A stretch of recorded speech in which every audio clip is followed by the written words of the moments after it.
Previously on Tradin Faves. You know, Sonic is pretty cool, but... Actually, Sonic's just good. Fair point. And so it continues. Welcome back to Tradin Faves. It's time to get on to the fighters from Smash 4. Let's settle it in Smash, baby.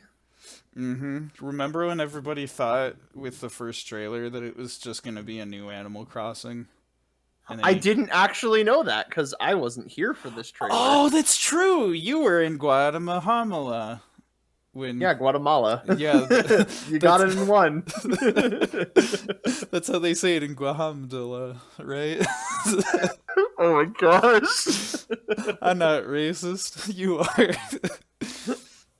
Anyway, yeah, that's true. I was so we got like 2 reveals in the first trailer, and I was big steaming mad about this one because I got it spoiled because on the E3 website, like I didn't get to see the direct as it premiered, and on the E3 website it showed a picture, like just a screenshot of the new Smash Bros, which we didn't even think was going to exist.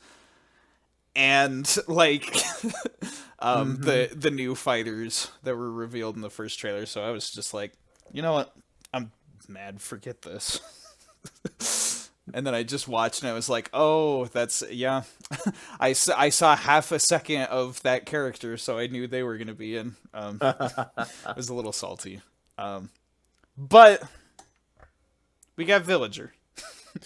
Yep. He opens the mailbox and he gets the Smash Bros. Letter. And this was the start of, like, the invitations to Smash. This was the start of the invitations.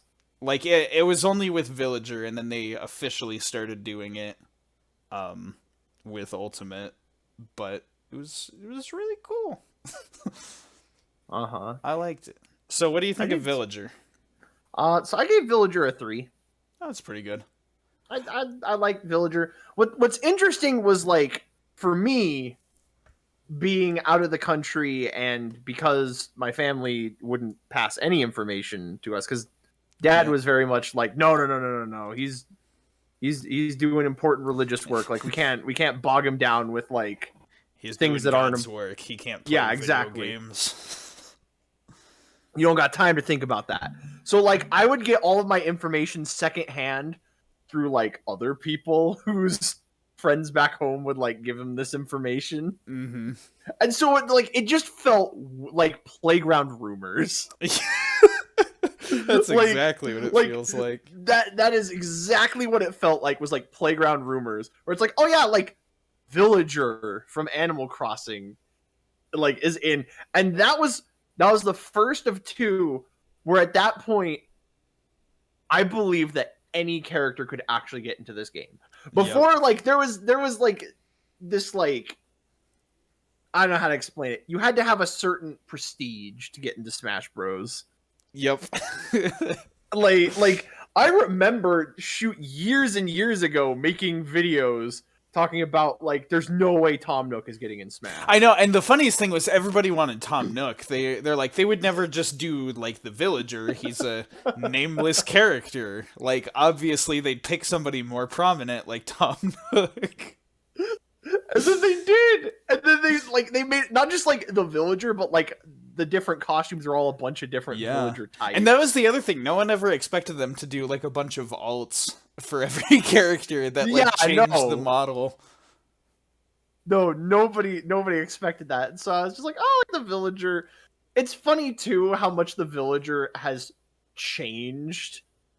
Because like the way people perceive them, because this is also where the Killager meme. Yep. Gosh, I can't get over it. It is so weird. The internet's just weird. It's a weird place. No, but I love Animal Crossing because we had the original Animal Crossing on GameCube. Yep. And I really wish that we had a costume in Smash that had the original look. Or like the hat with the horns. Yeah. I wish they had an alt. I would play the heck out of that alt. It so was much. because, like, they were, especially, like, Smash 4 onwards, they were trying to make everything very current, with Uh-huh. how the series is going, and the designs of the Animal Crossing characters started moving away from the hat with horns. Uh-huh. But definitely, that should still just be a thing. I know. I would have loved it, but like, I still like the villager. Yeah. Gosh, that's also the advent of the tree. So like, here's the thing. Here's the thing too. What I do remember is that years ago. Gosh, I haven't talked to this person in forever. Um, I had a friend who mained villager. And like, it was this like running gag of like, she'd water it and plant the tree, and the tree would grow, and she'd chop it down, and it would like kill anyone. Mm-hmm. And it became like this running meme with my friends. Someone would shout, "That's a tree!" And then everyone would run as far away from the villager as they could. To the point where, like, I think I drew a picture of, like, my whole friend group, everyone's main, running away from a villager, like, with a watering can, planting the tree. That's right. You did draw that. It's, Oh, like, in man. one of, like, my oldest sketchbooks. Oh, man. Good times. Like, and so I have very fond memories of that, and then also Steven just playing the Killager, and us just, like, getting frustrated with him obliterating us. Yep. And then doing that little taunt with where he does like the shimmy thing, the little dance. Yep, the Dr. Shrunk. Yeah, that's what it is. It's the Dr. Shrunk dance. But it's good stuff. So for me, I kind of had a hard time picking on this one. I think I would say 3 out of 5 as well. Mm-hmm. If only because, like, I adore the Animal Crossing series, and I think the villager is well implemented into Smash Bros, but I don't necessarily play as them very much. Uh-huh.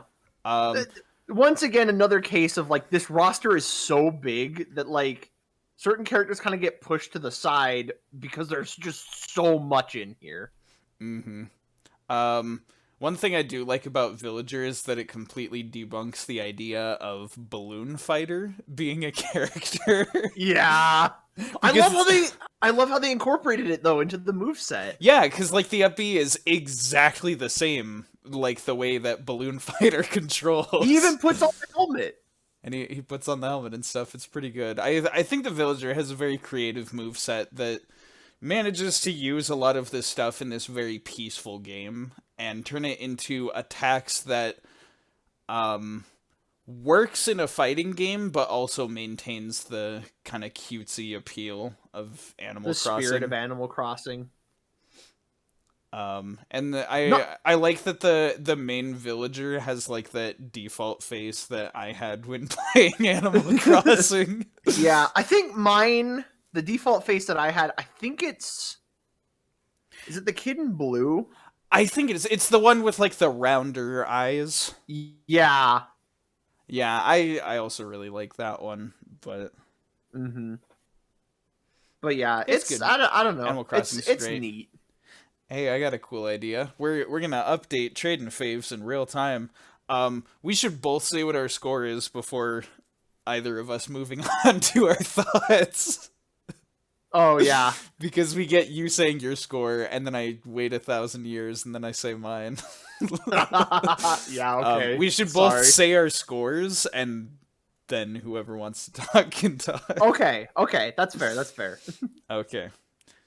Editing it live. Yep.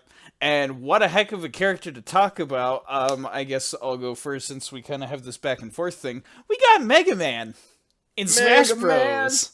Super fighting robot.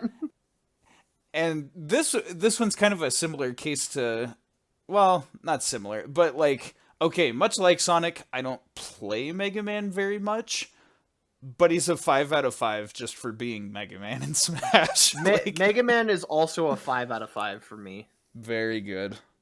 Do you want to go first? Yeah, I guess I'll talk a little bit. My first note here is just more like belongs in Smash.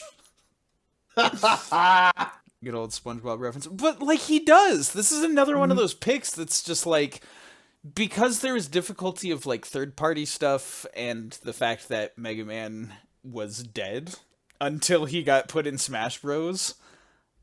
Because I kid you not, there was, like, no Mega Man games for, like, what was it, like, 7 years? A long time.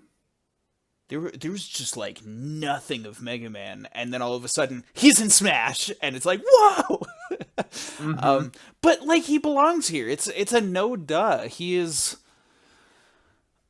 I honestly feel like after Sonic, Mega Man was the next logical choice for, like, a big third-party rep. I would say Mega Man or Ryu, and at the time we were thinking that it would only be one or the other. Everyone thought it would be. Everyone thought it would be Ryu because Street Fighter still makes games, like, right, and he's the fighting game crossover guy. He very much is. He has been in every, like, he is Capcom's crossover guy. Yeah. Even in stuff that's not fighting games, like, Ryu just shows we'll talk up about everywhere. him. We'll talk about him later. Yeah. But, like, Mega Man was, like, the other big iconic character. And especially besides Sonic. The retro pick in terms of having 6 Mega Man games just on the NES alone. Yep. And then so many on Super Nintendo, Game Boy Advance, heck, regular Game Boy. Like, he was all over the early days of Nintendo. Oh, yeah. Which is funny how we took the back door into getting into Mega Man with the Battle Network series. Yeah, the Battle Network is how we started with Mega Man. I'm having trouble remembering the timeline of how I got into classic Mega Man. Because I love that it's his classic design. Just because it makes the most sense. Right, it does. But I'm trying to remember the timeline of when I got into classic Mega Man. Because I remember it was like years ago. It was Ultima did a Let's Play of Mega Man 1. Oh, yeah. I can't remember if that was before or after the mission. I'm pretty sure that was before. That was, like, way before. I think it was. Yeah. Because then we bought the classic Mega Man collection afterwards. Mm-hmm. That's right. Man, you unlocked a lot of memories talking about Ultima. I'm like, he's all grown up now and socializing with the popular YouTubers. Oh, of course, but he's still cool. But anyway, like, I have this, like, vivid memory of him playing through Mega Man 1. And it was a phenomenal Let's Play. I loved it. Very much got me interested in classic Mega Man. And then later we bought the Mega Man collection on the GameCube. Yeah. I think that was the start of it. You'd found the classic collection. Yeah. And so that was how we got access to all the games. Yeah. Well, and then so, like, I can't remember if I played one or not. Or if I was like, well, I've already seen one, so I'll just jump straight into 2. But, like, I played the heck out of Mega Man 2, and that was when I was like, oh shoot, like, I love classic Mega Man. And then the thing was, then I left on the mission, I had a buddy in the mission who was a colossal Sonic and Mega Man nerd, like, and so he and I were best buds, and that was when he told me, like, hey, did you know that, like, there's going to be this comic book crossover between Sonic and Mega Man that comes out? Like, it'll all have come out by the time that we get back. Or it was going to start. And, like, I kept that in the back of my mind. And then later, when I was back, I went to the library and I just found it there. And I was like, what the heck? I'm going to read this. And then that started my deep dive into, like, the Sonic comic books and the Mega Man for Archie. And then I became, like, I was like, okay, Mega Man, top tier character. Gosh dang, I love this little blue boy. And so, yeah, I have an actual, like, the big full, it's the full, like, story of the crossover in just one big book. And it's phenomenal. Gosh, I love Ian Flynn's writing. If I ever met him, that would be the number one thing I would want him to sign. But yeah, and so from there, like, I started playing through all of the classic Mega Mans. I stopped when Mega Man 5 made me cry. Mega Man 5 is brutal. I made it all the way to the end of Mega Man 5. And then, because, like, you have to collect, like, the letters that spell out Mega Man 5. Yep. And I missed one. It was on, I think it was Bubble Man, his stage, because it has, like, the instant death spikes. Oh, and you you're underwater and you just make that drop and you just weave past them. Oh no, it's not Bubble Man, because Bubble Man is Mega Man 2. Oh yeah. It was whatever the water guy was. Yeah, whoever the water guy was for that one. There's been so many water ones. But like I distinctly remember it was just one of those, like, it's a blind drop and then you just move out of the way, and I happened to miss it on the way down. And so if I wanted to do it, I had to redo the whole level, but I beat the level, and so I was like, whatever. I'm not gonna get whatever's important. You're like, from that. What is it gonna do? Block my ability to progress?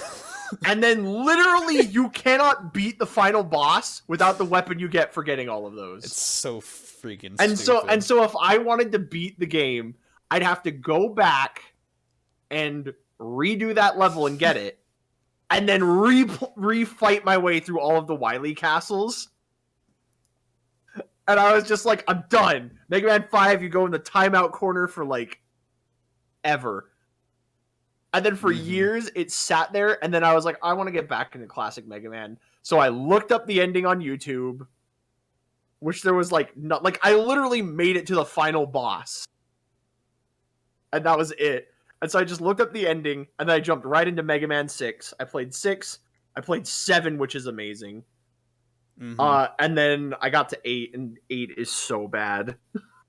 8 is so bad. That's a spicy hot take. Like, it's funny because you hate it, I hate it, Steven hates it. Like, we all just agree that it's terrible. And then you look on the internet, and tons of people love that one. Here's the thing, it looks good. The voice acting is terrible. Well, the controls are really sluggish. Like, yeah, it's because they tried to invest more in the animation, and so, like, Mega Man, the way he moves, there's a lot more startup frames to all of his moves. Yeah. And that results in things kind of feeling stiffer and weirder.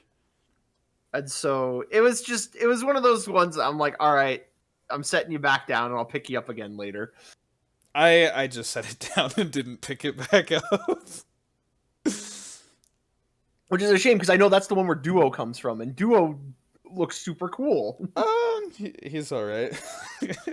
I don't know. But regardless, I love me Mega Man. Like classic Mega Man, I love that his Final Smash incorporates all of the different Mega Man Mega Man iterations. That was probably the coolest way to do it, to have all of them. I would argue, I think he has one of, if not the coolest Final Smash. Yeah, he's got one of the best ones for sure.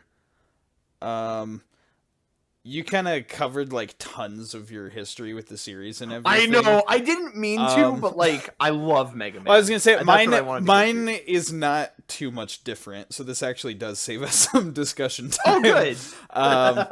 The only thing that's different, is that I played, Mega Man X, which you have not seen yet. That's probably going to be one of the ones we do on Tradin Faves. Oh yeah, Mega Man X is so good. Specifically, I want to go through Mega Man X, so that we can then go through Mega Man 0, because I know you haven't played. Mega Man 0 is really good. I got to show you Mega Man X, and then you got to show me Mega Man 0.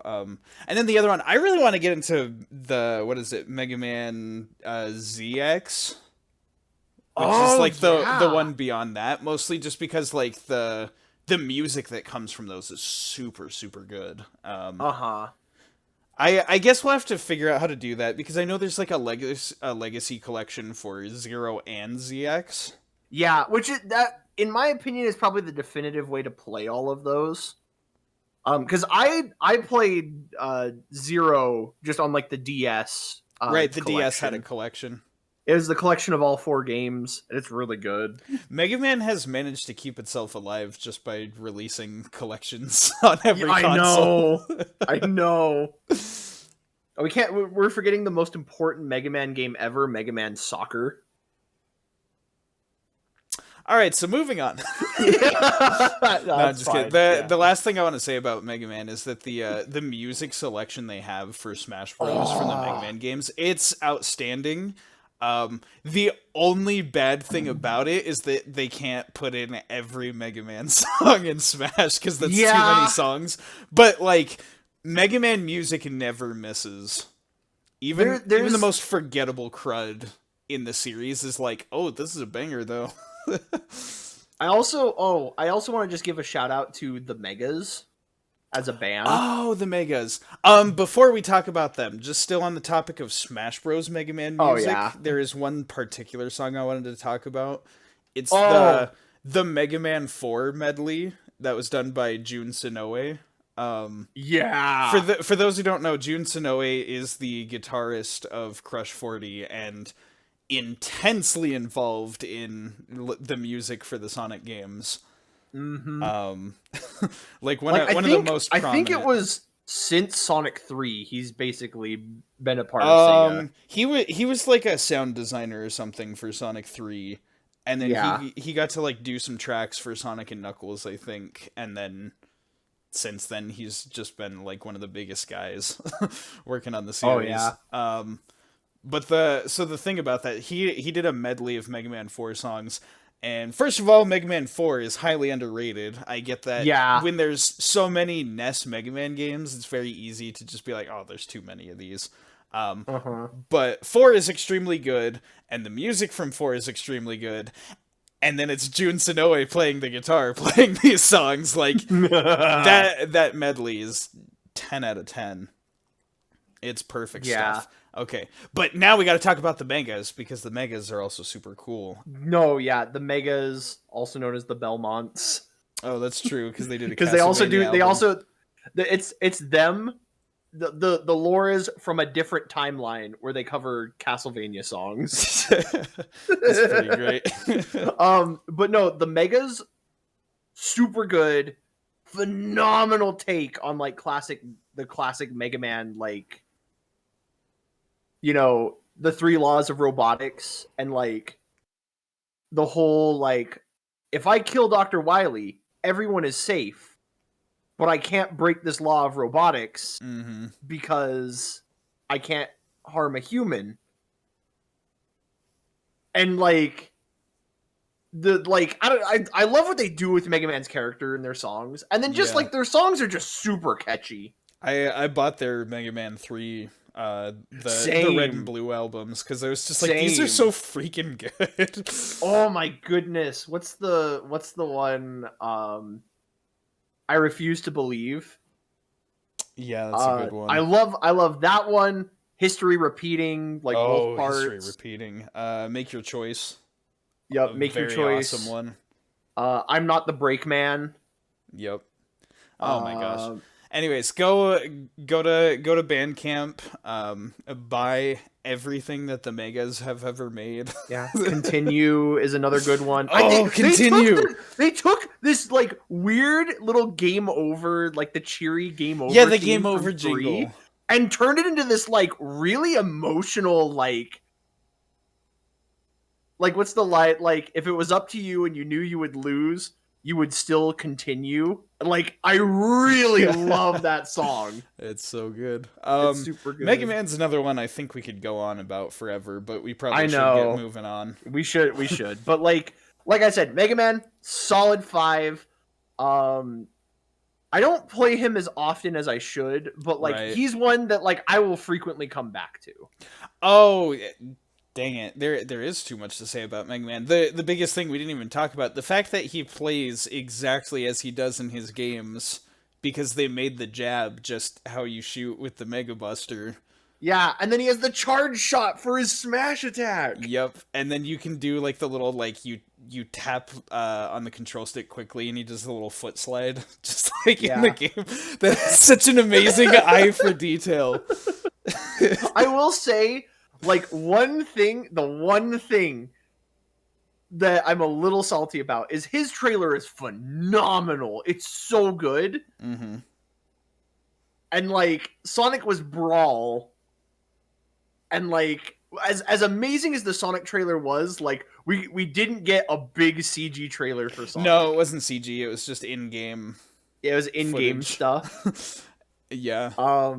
And so like there's this one part of me I'm like, oh, Sonic deserved better, but also like, what a trailer for Mega Man. Yeah, definitely. Like it's specifically that part where he gets out the metal blades. And he like the guitar kicks in for like the Dr. Wily stage, as like he throws it, almost takes off Mario's head, and then it like the blade bounces off of Link's shield. Yeah, it's just one of the best. Like it was such an amazing character reveal. It was so hype. All of the music, the visuals. A+ on every front. Yep, very good. So, you like Wii Fit? So, we'll start with our rating. Yep. I gave Wii Fit a 2. That's pretty good. You know, this might not be fair. I think I do have to update this. I was honestly, genuinely, sincerely, out of the sincerestness of my heart, gonna give Wii Fit Trainer a 4. But seeing as how I also gave Villager a 3, I think it makes more sense to give Wii Fit Trainer a 3, considering I don't even like Wii Fit. Okay. So this was another instance of one of the ones that I heard while I was gone. Like, I think it was Wii Fit, and then the next character were like the other ones that I heard. Yeah. But like, when I heard this, I was a little iffy with Villager. When I heard this, I was like, any character can get into this franchise now. Yep. Like, nothing is out of the realm of possibility. Nothing can stop. Because I remember hearing this, and then my response was, "How?" Mm-hmm. I remember seeing this, and my response was, "How?" And this is the weirdest one too, because like we got our big E3 announcement, where like during the trailer they showed Villager and Mega Man in the same thing, and then a day later at E3, there's just a video of like Sakurai horsing around like the convention and just being like, "Oh, here's the trailer. It's another one," and it's like, "Yeah, it's Wii Fit Trainer," and everyone's like, I can see why you didn't announce this right out of the gate, but why? And once again, this is really neat how they did like the male-female thing. Yeah, it was pretty good. But like I do like Wii Fit Trainer though, because like their weird hitboxes and like moves are just fun. The soccer ball.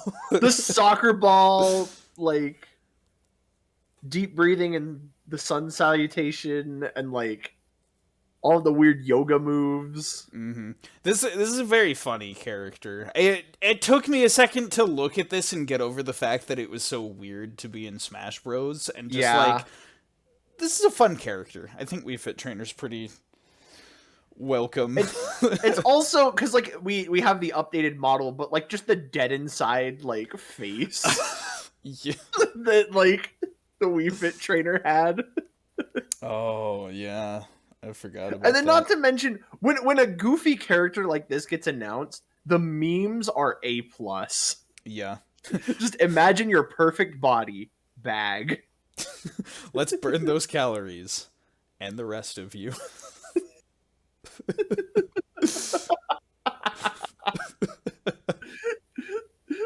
I didn't want to bother getting dressed for Smash, so I'm wearing yoga pants. Like, So much I good don't know. stuff. It's just Wii Fit Trainer is like the weirdest, most out of left field pick. But honestly, once again, I think it's a very fair choice of a character because this is a big part of Nintendo's history. Like the Wii and Wii Fit were such like huge sales for the Wii. Uh-huh. And so like, yeah, no, it makes perfect sense that they would be here. Yeah, definitely. The the other thing that's like really cool about Wii Fit Trainer, I gotta say, again, Smash 4 is when they were really trying to keep everything up to date with all the characters and be very accurate to the games. The Wii Fit games that they released, they actually have like different dubs in different English territories for like specific, like there's a British Wii Fit Trainer for like Really? the UK and everything, and they did those in Smash as well. Like, I didn't know that. depending on which version you have is like the voice clips you get and everything. So it's just like, that's neat. That's a neat little attention to detail. I didn't know that. That's so cool. So that's one of those things like, I don't know. I remember seeing this and being like, yeah, but it's not like Ridley or King K. Rool. I mean, no, but it's like, it's not like earth shattering, but like I said, this was the thing that shattered any doubt of a character getting into Smash. right? It's like it doesn't matter how non-lethal their game series is, or if you don't like have enough stuff from their games. Like, you can put anybody in Smash. Combined with the villager, like I was like, you know what? If Sakurai says it's possible, it's very possible. And we always thought there was like rules to who can get in Smash, but it's like the only real rule is that they had to be from a video game. Yeah, and I'm glad that rule at least stayed consistent. Right. And then there's Captain Falcon from a comic book, but I mean, he's from a video game, but yes, in a sense.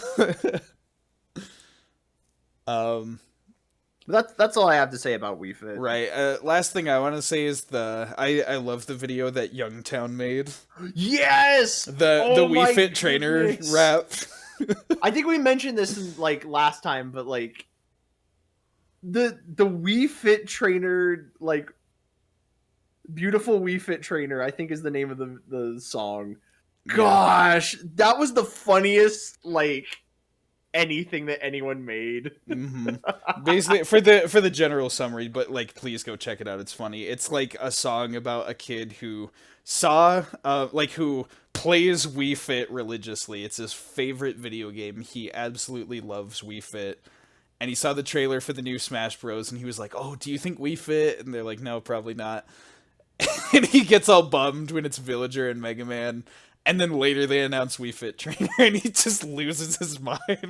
like there was the line like he's like, "Man, I don't care about Mega Man. Like, I have Wii Fit Trainer in Smash Bros." Mega Man, he can sit down. It's so fun. It's such a funny song. Heck, I'm recommending my audience go look at it. I'm gonna go listen to it after this, but yes, do it. I need to re-listen. It's so good. But yeah, that's all I got for Wii Fit. Cool. Well, let's move on to our next two characters. Yay! Technically, a 2-for-1. And it did not fill the void when we lost Ice Climbers. No, it did not. But this was not a 2-in-1 that was as exciting as Ice Climbers. But we got them eventually. I guess technically, just in terms of who the character is, it's more recognizable and interesting than Ice Climbers, so that's something. Yeah. So, what did you give Rosalina and Luma? I gave them a 4 out of 5. A 4? I gave him a 3. This was one of the other ones that I'd heard in the mission, in addition to Wii Fit Trainer, which I don't think, because again, I was getting this information like third hand, right? not just like chain information. Somebody else like heard about it. Yeah. And so I just heard Rosalina. Yeah. From Mario Galaxy, and I was like, oh, okay, that's neat. But like, Yeah, Yeah. for trying to modernize Smash, I think this is a character pick that made a lot of sense. Uh-huh.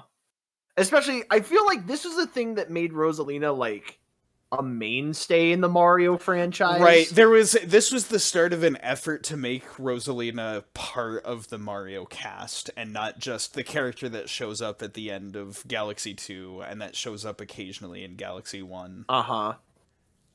But I remember when I came back and we were watching all of the trailers and like Rosalina, I remember seeing the way that like you could basically play Pong with the fighters between Rosalina and Luma. And I remember like looking at this character and going, all right, not my kind of character because puppet fighters aren't usually my pick. Mm-hmm. I was like, but this character in the hands of somebody who will dedicate the time to get good with it, they're going to be insane. like there are going to be ridiculous combos with this character. And they were. Yep. People were very, very good with this character. Yeah. Holy crap, people were good. Mm-hmm. But yeah, I love Mario Galaxy. Phenomenal game. Honestly, I would argue Mario Galaxy 1 and 2 are like, because I still need to play Odyssey. Right. But Mario 1 and 2 or Mario Galaxy 1 and 2 are probably my favorite 3D Mario games. Yeah, that's the one. So since we don't own Mario Galaxy, we just rented that one. And well, I own it now for the collection. Oh, that's exciting. Oh, that's right. You do my have wife that. picked it up, so No, I have the first Mario Galaxy. I couldn't support Nintendo financially for doing that, but I didn't care. We wanted to play these, right, but... right. Plus, I already had most of the games. The thing was, like, I don't own Galaxy 1, and, like, I hardly played it when we rented it, so... Yeah. I think more about Galaxy 2 very often, but I really do like Galaxy 2. Uh-huh. Galaxy 2 is really good. Mm-hmm. And in general, like, with this effort to include Rosalina more with the Mario cast, I think she's actually one of the best, like, Mario characters. Oh, yeah. For the reason that, like, Galaxy 1 and 2 both being great games is one thing, but just, she's a character with a backstory, which one of the best backstories, by the way. Like, having a backstory at all is a big deal, but, like, hers is, like, really, like, heartbreaking and emotional and really, like, wow, what a character. In general, just the expansion of the Mario cast, I think, is a lot of fun. Especially because it's not all sweaty plumbers anymore. Like, we got Rosalina now, and her shtick is that she's massively tall compared to everybody else. It's kind of fun. And again, that was the thing. Since we didn't get ice climbers in Smash 4, it was like, okay, well, this is a 2-in-1 character that we can have. Mm-hmm. So, in Lumas that sense, it was... are cute. Lumas are super cute. They're the Chow of the Mario series. No, they really are. Even to the point that, like, in all of the Mario Sonic Olympic crossovers now, they have the Chow there next to the Lumas. Mm-hmm. And it's good. I love it. I want more of it. Uh-huh. Yeah. So good character, good games. Good character.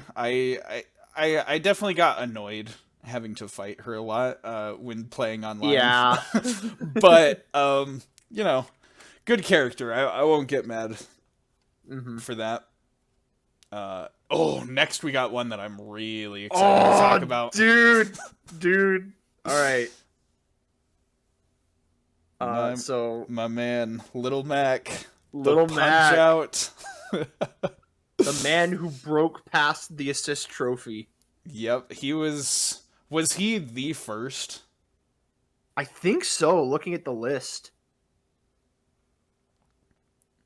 There's a lot of characters. Was there anyone else that even did? Technically, well, no, because he did it before Dark Samus. Oh, that's true, yeah, okay.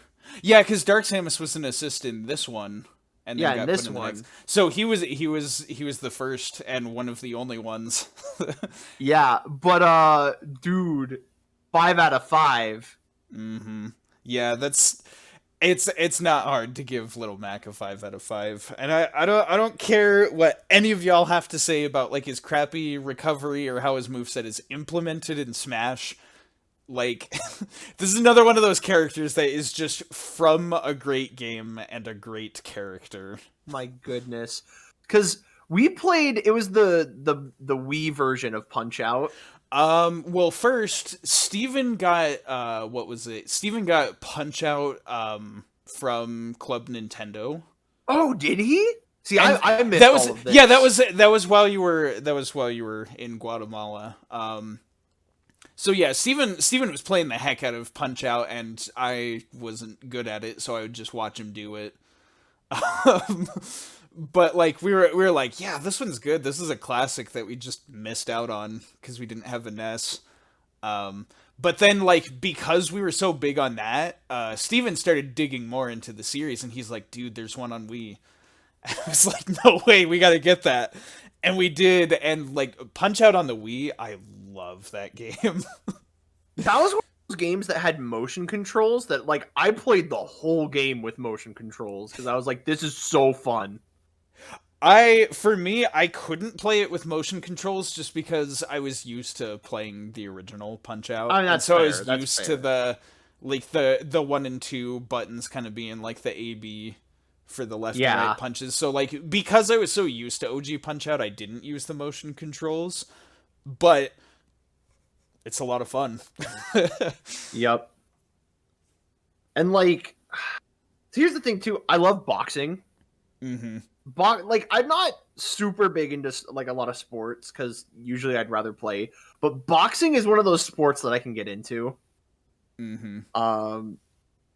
And like, I especially like Punch Out's very like puzzle strategy to its gameplay. Like, yeah, you'd see a boxing game and you'd think it'd be like some like WWE wrestler type yeah, deal where button mashing, like you combo, move around a whatever. ring and punch and whatever, but it's just like no, it's a puzzle game with like a boxing coat of paint.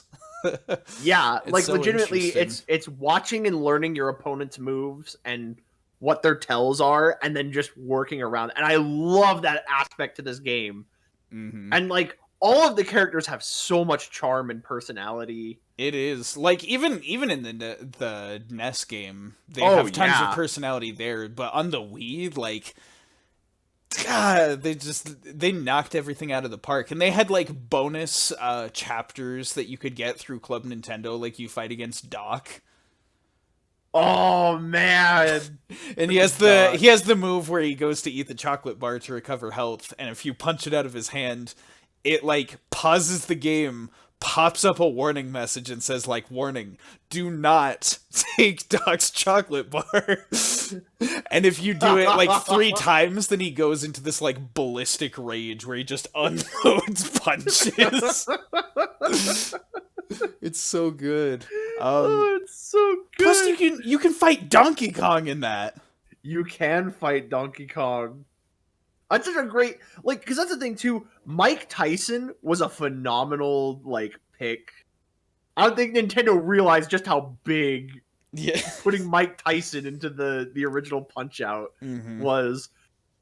But like you know the at the time like the media exploded, and while like that'll never really happen again, like Right, because they can't use the Mike Tyson likeness. yeah, but Donkey Kong is a phenomenal like secondary choice because like who's more iconic in a punching game than Donkey Kong? Then again, like hardly anyone gets to see Donkey Kong because Yeah, you have to go through the whole game twice, and the second time through, everyone cheats. No. You got to go through the whole game twice with them cheating the second time. Then you got to go through it again, but all the fighters are randomized. That's right. And then after you get through all the fighters randomized, and you have to do it in one go, then DK shows up. Like, Yep. And I want to give a special nod to the Irish boxer Aaron Ryan Aaron Ryan is for so being funny. the biggest cheater of them all. Oh man, what's the one? I love Disco Kid and like his girly screams when you punch him. Like, he cracks me up. You bring up Disco Kid, I think of him jumping into the arena going, "Wee." Or freaking Bear Hugger. Bear Hugger is great. Bear Hugger. Because it's like that's the thing. This Punch Out game was made by a Canadian studio. And so of course they were gonna, put the Canadian fighter in there. Just filmed to the brim with Canadian cliches. He drinks maple syrup. Yep. His Don Flamenco is another one I distinctly remember because you knock off his toupee and then he goes into the blind rage. It's so good. Punch Out is a treat. Punch Out is phenomenal, and like the Little Mac trailer was so cool because I love that like sketchy like art style. Yeah, that like the trailer was done in, and then just Samus and Little Mac are like one of the most like enjoyable duos with how like like she's like, I'm way taller than you. And like how you have Doc just talking over like the whole trailer. Uh-huh.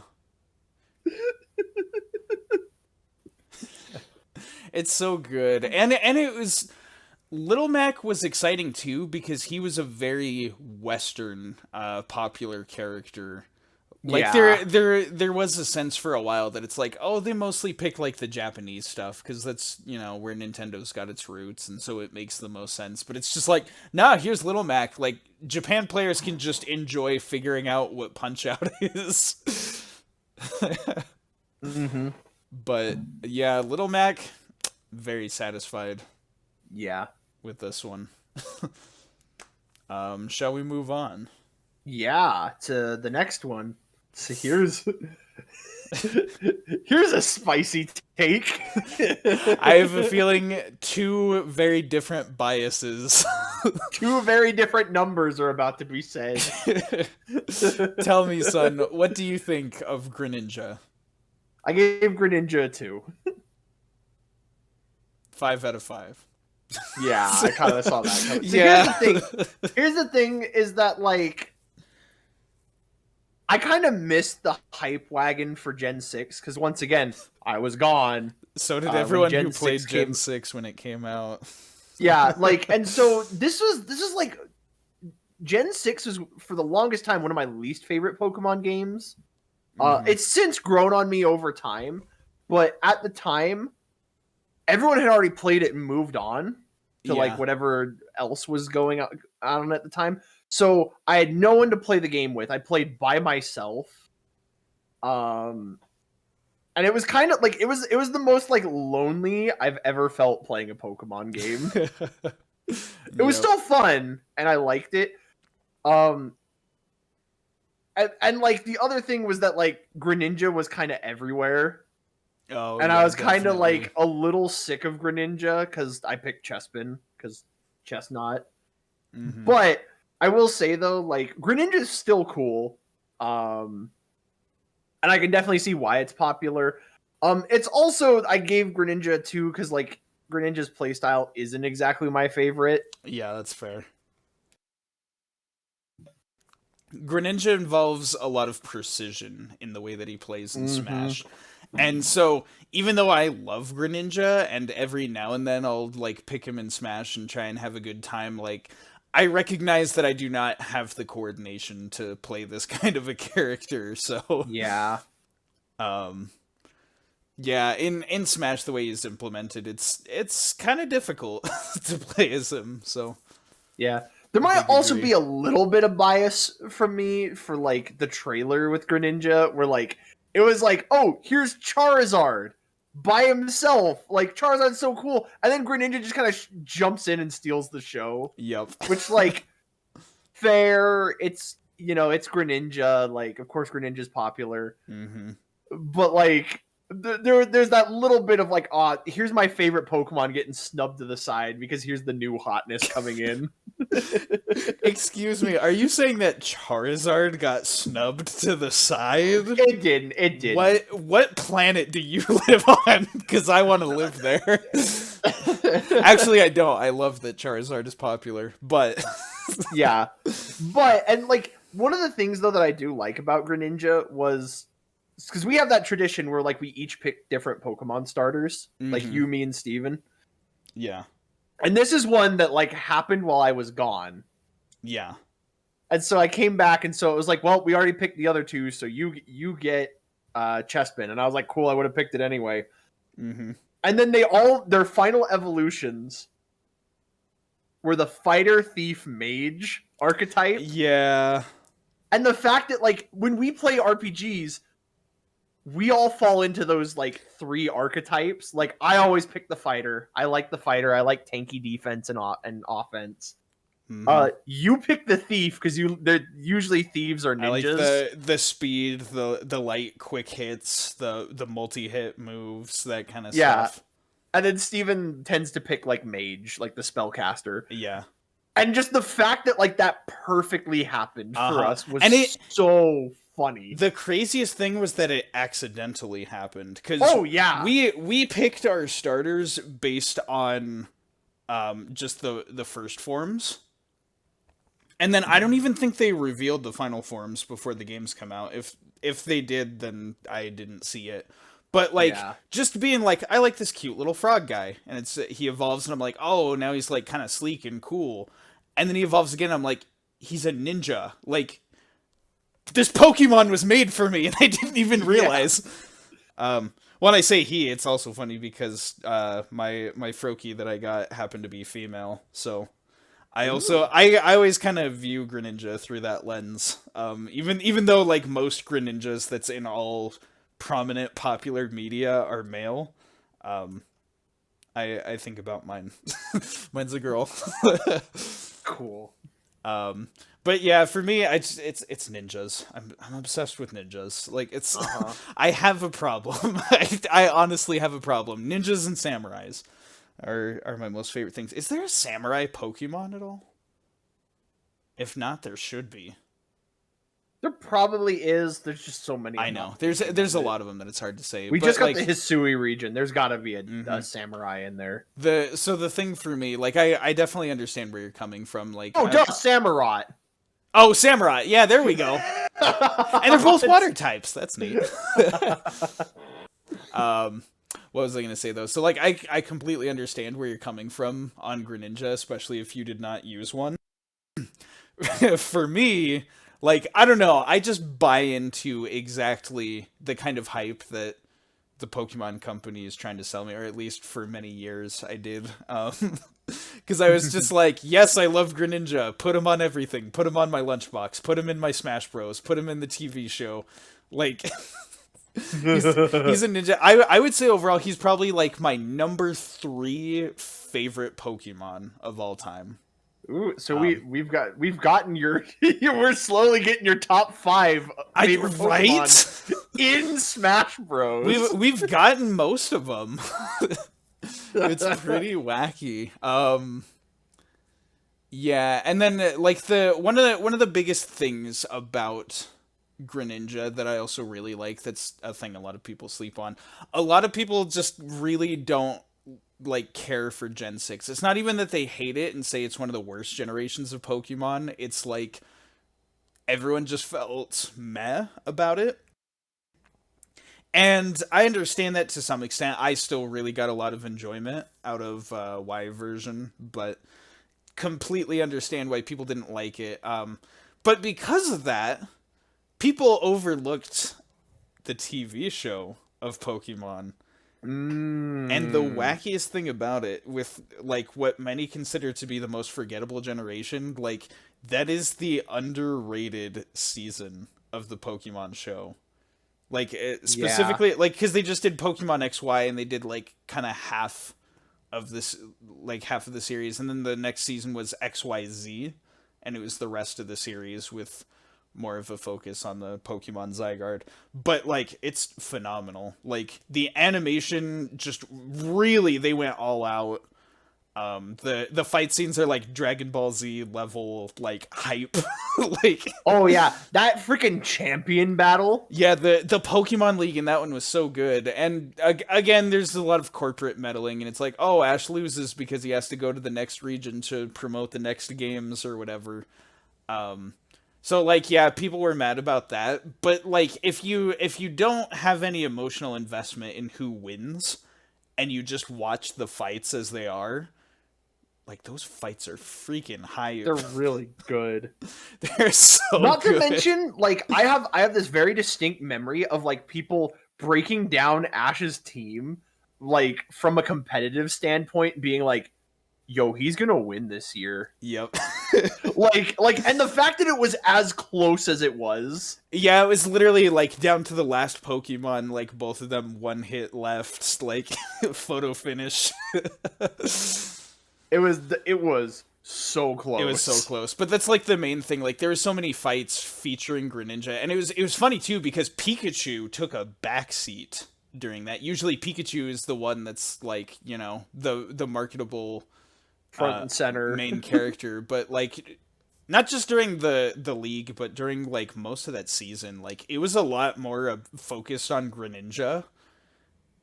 And so like they did a ton of stuff. They had I mean, if you are like me, Yarhar Dirty Pirate, and watched the Japanese dub, the theme song that they had for that one, it's like Let's Go, but Let's is with a Z, which is super cheesy, but it's just this like crazy like DBZ like metal like wailing guitars. It's really good. And whenever Greninja would use like his Battle Bond form, they just have these like hype, super amazingly animated fight scenes, and Greninja would just come in and like kick the crap out of whatever.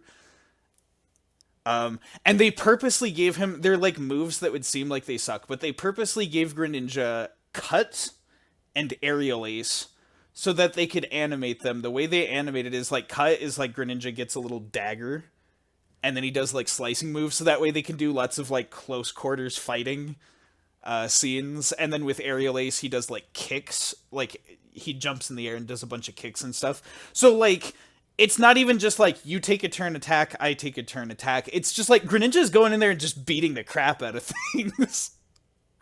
Yeah, it's so freaking hype. And we're still going on too long. Like I know. That's most of what I have to say about Greninja. I love Greninja. Like the XYZ season of the Pokemon TV show is immensely underrated. I love it a ton.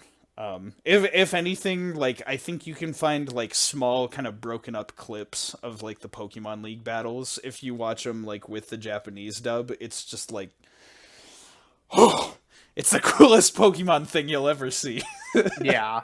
So yeah, Greninja's a 5 out of 5 for me, but it's a 2 for me. Yeah.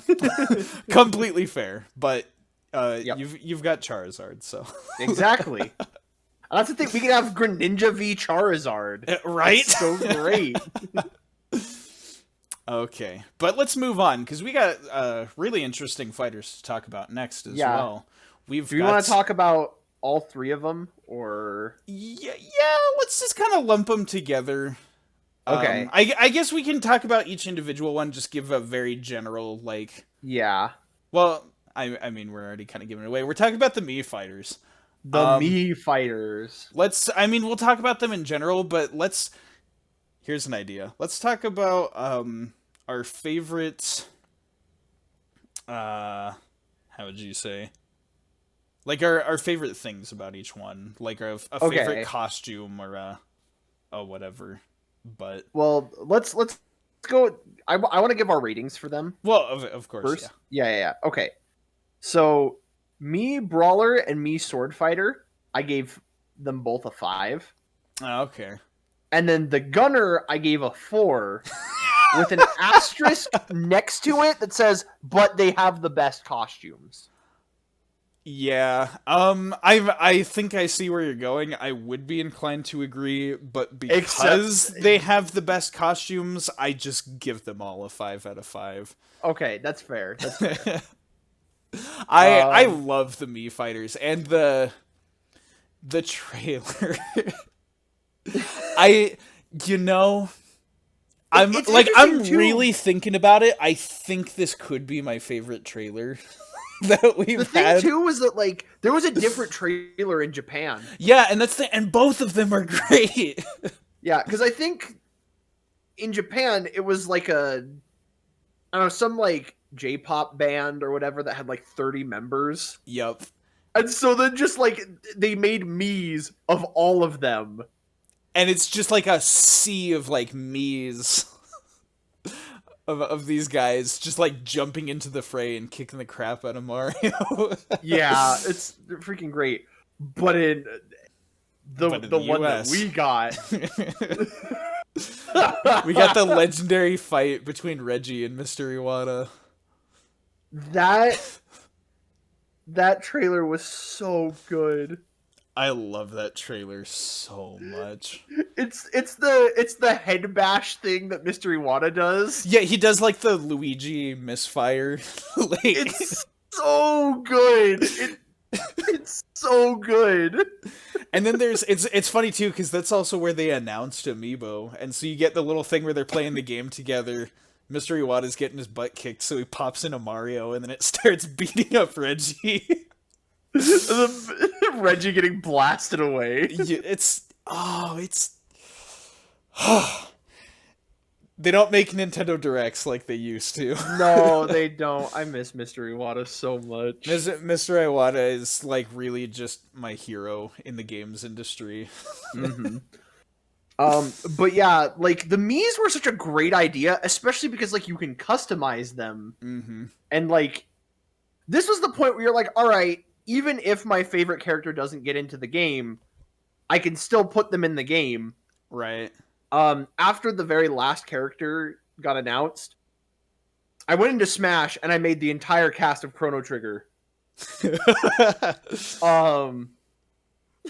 Which is great because I was like, oh, cool, I still get them. Mm-hmm.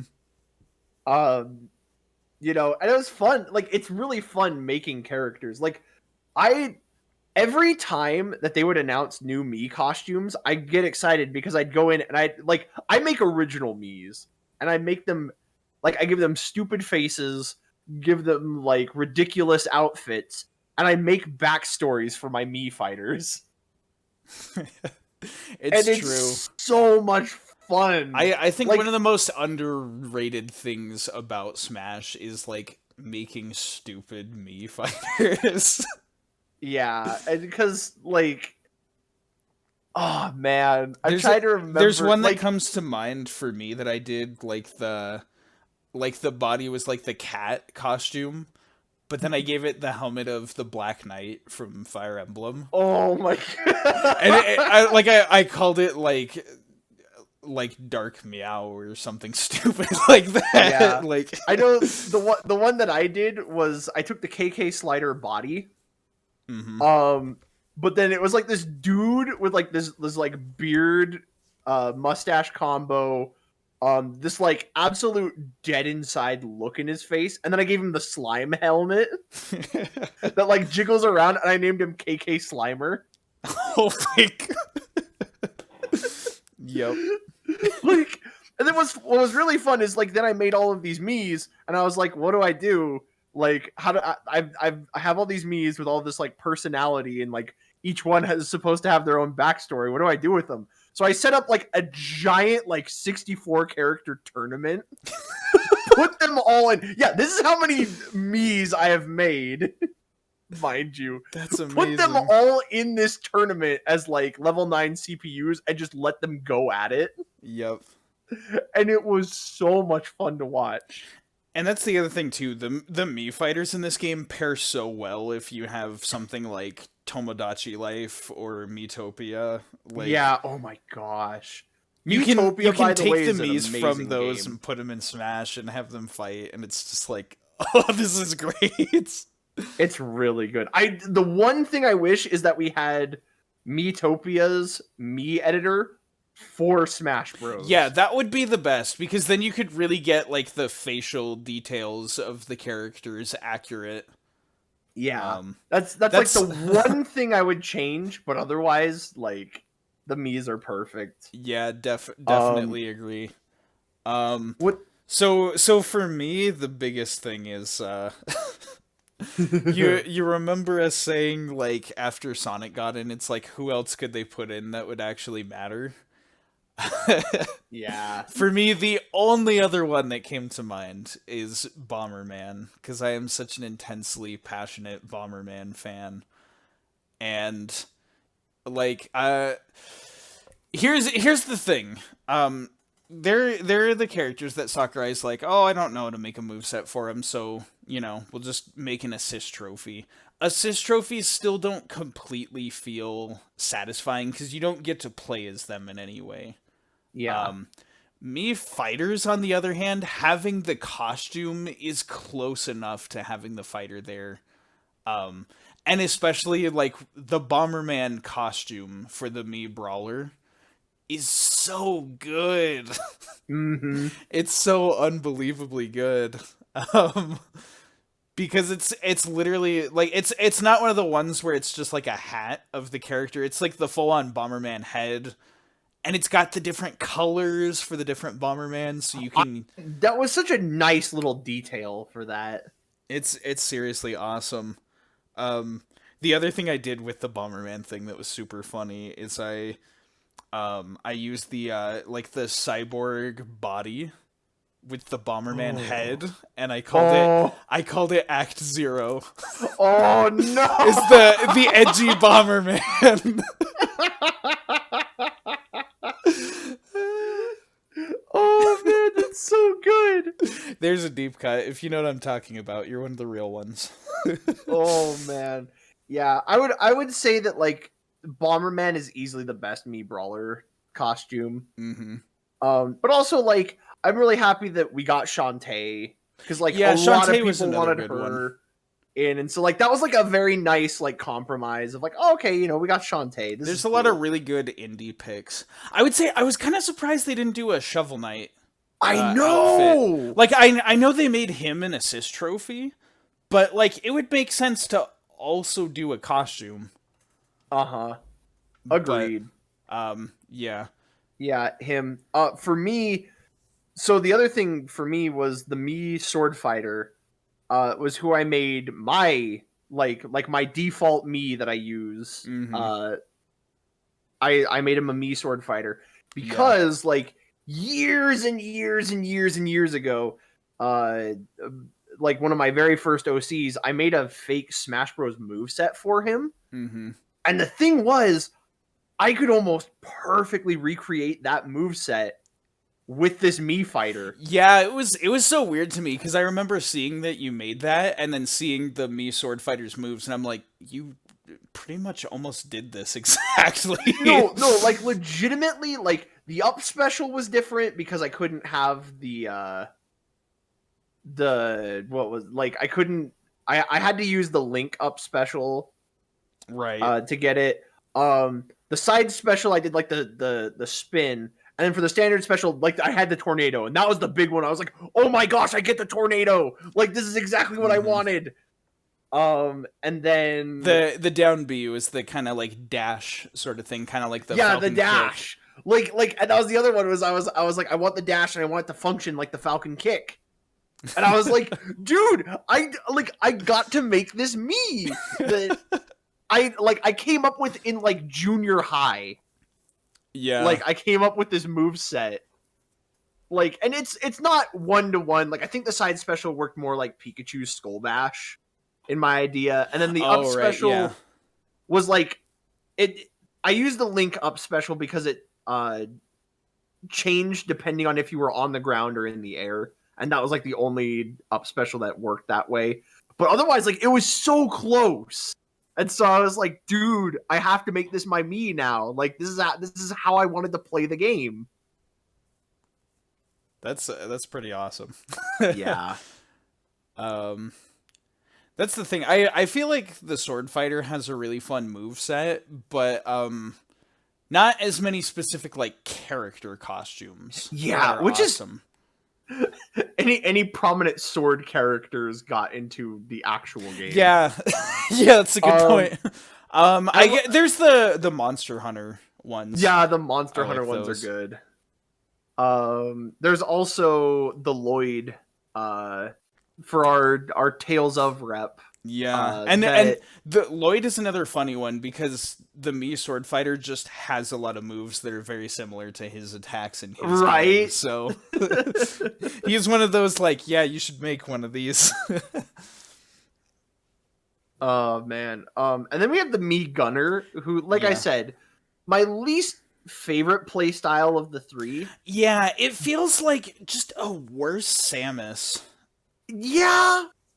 And just because, like, I'm not much of a distance fighter. Like, I like to rush in and fight close quarters.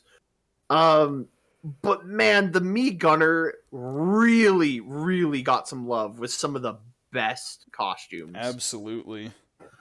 So, like we're just sidestepping around this, but Sans. Sans. Okay, here's the thing too. Like, everyone kept saying I want an Undertale character to get into Smash Bros, and I kept saying no because you can't represent like the Undertale franchise with its moveset. Like, yeah. Undertale very much is kind of like it has a non-violent message. Which doesn't really like the whole like act fight spare mechanic wouldn't work in Smash Bros. I felt it would kind of end up being like a worse hero situation. Yeah, it really would. And so like everyone kept saying, because I was like, I don't know if any of the other characters, like everyone kept saying Sans, and I was like, I don't know, like Sans is too lazy to get into Smash. Like he wouldn't be down to go fight all these chumps. And so with the Mii costume, like, it made more sense to do it that way. And also, because I love it because it spawned all of the memes of, like, Sans getting into Smash. And then, like, I think my favorite one was, like, this comic of, like, it's Sans and Papyrus in their house. And it's the reveal of, like, Sans the Mii costume, and Papyrus is like, "You what?" Like screaming, and then Sans is like, "I'm too lazy. I'll just send him my clothes." And I was like, so good. And then like the other one I saw was like Sans sitting on the couch, and the human is like walking by in the Sans Mii costume, like with like the mask like under their arm, and Sans is just like, "Oh hey kid, you find something fun to do?" And just the human's just like, "Yeah."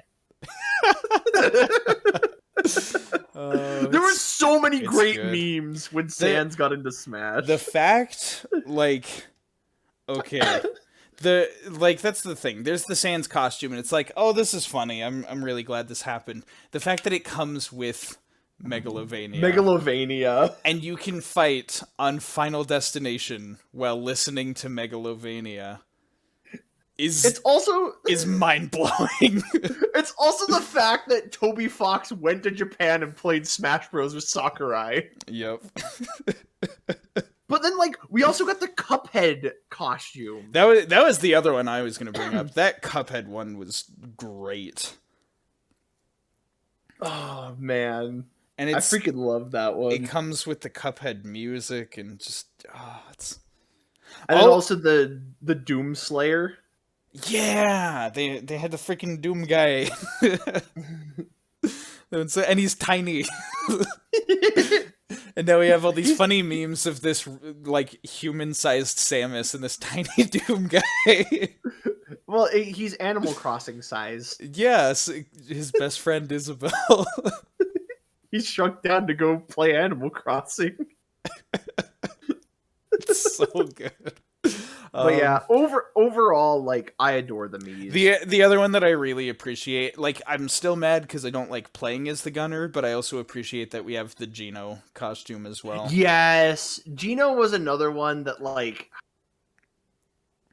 because I love Super Mario RPG. Mm-hmm. That's my big thing. I know, like, there's kind of a heated debate about whether or not Geno is important enough to be a playable fighter in Smash Bros. But the main reason I want it is not even for Smash Bros. I just want Nintendo to use those characters from Mario I know. RPG again. Nintendo or Square, like you own this character, like do something with them. Heck, do like the Link's Awakening team. Have them do like a sort of like toy box claymation style remake of Mario RPG. Like I would love that. That's free money. That's literally that free really money. is. That really is. I mean, I say that they probably put a lot of time and care into the graphics, so maybe it's not free money, but it's big money. it will have a big return. Yeah. Yeah, and it's Gino is one of those characters because I've had this debate with like a coworker where he's told me like, oh, Gino is overhyped, and I was like, oh, Gino's a big part of like Mario RPG. The big thing is this: Mario RPG is just a great beloved game, and Gino is the kind of character that represents what that game is like. Well. So like, obviously, I wouldn't turn my nose up to having Mallow in Smash either. Like, oh my gosh, Mallow's another character I love from that game. But like, yes, Gino and Mallow both very lovely. It's just Gino would work as a Smash fighter and also rep what kind of game Mario RPG is. I want to say in an interview, like Sakurai mentioned that he considered Gino for Smash at one point. You know what it was? It was because Sakurai's been doing like the polling the internet for fighters that fans want, like long before the Smash ballot for Smash 4, but like Gino was one of the ones during the time of Melee when he was asking like who would you like in Smash Bros. A lot of people voted for Gino to the point that he recognized it. And that acknowledgement had always been there, but people kept wondering, but is he actually going to make it? And Gino just really faded more and more out of relevance. Yeah. And little did we know, sad. Square Enix had a ton of other fighters they wanted in Smash. Yeah. Yeah. That's alright. But like, we get to enjoy the fantasy of it with the costume. With the Mii costume. And like, you know, honestly, the fact that we even got a Mii costume is still wonderful. Mm-hmm. Okay. I feel like up next, I have a lot of batch of ones that I don't have much to say about. So do you want to kind of turn this into a lightning round? Yeah, I have a little bit to say about this next one, but yeah, go ahead. Completely fair. Let's talk about Palutena. Yay, Palutena! So for me, I give her a 4 out of 5. A 4? Yeah. So she kind of has an interesting rating for me. Yeah. I have her down as a 3, but she was a 5 in Smash 4. Okay. Specifically because one of the features that didn't carry over was the custom moves. Oh, right, and how she was the mascot for custom moves. And the reason being is she had other moves that I enjoyed way more. Specifically, it was the rocket jump. Oh, yeah. The rocket jump and the angelic missile were like my two favorite moves to use with Palutena. Oh, yeah. And so like I love like that was my ideal moveset. She benefited the most from the custom moves. Well, because they were all different moves. So they were like wildly different moves. Mm-hmm. The super speed. The super speed, that's right. You could combine lightweight with super speed and then just like blast across the stage. Oh yeah. Well, then there was the what was the game mode that was unique to the 3DS? Oh, Smash Run. Yeah, Smash Run, where you could like max out your speed. Yeah, Palutena was made for that. Yeah, Palutena was ridiculous. And so like here they're like, all right, we're not bringing this mechanic back. So she has this set move set, and I was like, okay. And then they picked a lot of the moves that I didn't like. Yeah. And so I was like, okay, I'll just spam auto reticle because that's kind of fun. Is it? But it's not as fun as rocket jump and angelic missile. Apparently, if you wanted to be good at the game, you would spam Nair, because that's what everybody does. Just the that's spinny. what every Palutena main does. But no, like I really like Palutena. What's really funny is because once again I was gone when Kid Icarus Uprising got big. Yeah. And so like you guys played it while I was gone, and so you know, I didn't know much about Kid Icarus. I had to play through it before the game came out.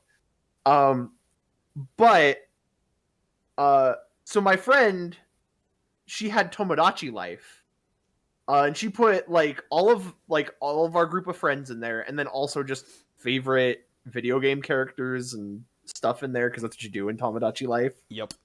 And my me that she made ended up getting married to Palutena. And so like I've always had like a soft spot for her because I was like, oh yeah, like in a like a weird other timeline, like my me married Palutena. So like your virtual wife. Yeah, so like, you know, like so I had a soft spot for her. And again, we talked about how great Kid Icarus Uprising is. It's such a good game. Like we've already said everything there is to say about it, but Palutena is just another great character. It's very funny. You could tell that Sakurai wanted to do stuff with Kid Icarus, like from Brawl, just with how he overhauled Pit. And then during the Subspace Emissary, he used, like, there's Palutena there with her little orb that she could see on the world below and everything, and, like, just was a character in the plot, even though she wasn't a playable fighter. Like, it's Final Smash, like, Palutena shows up with all the troops and everything. It's like, just in Brawl alone, Sakurai started fleshing out the world of Kid Icarus. I wonder if even by that point he knew that he wanted to make a Kid Icarus game.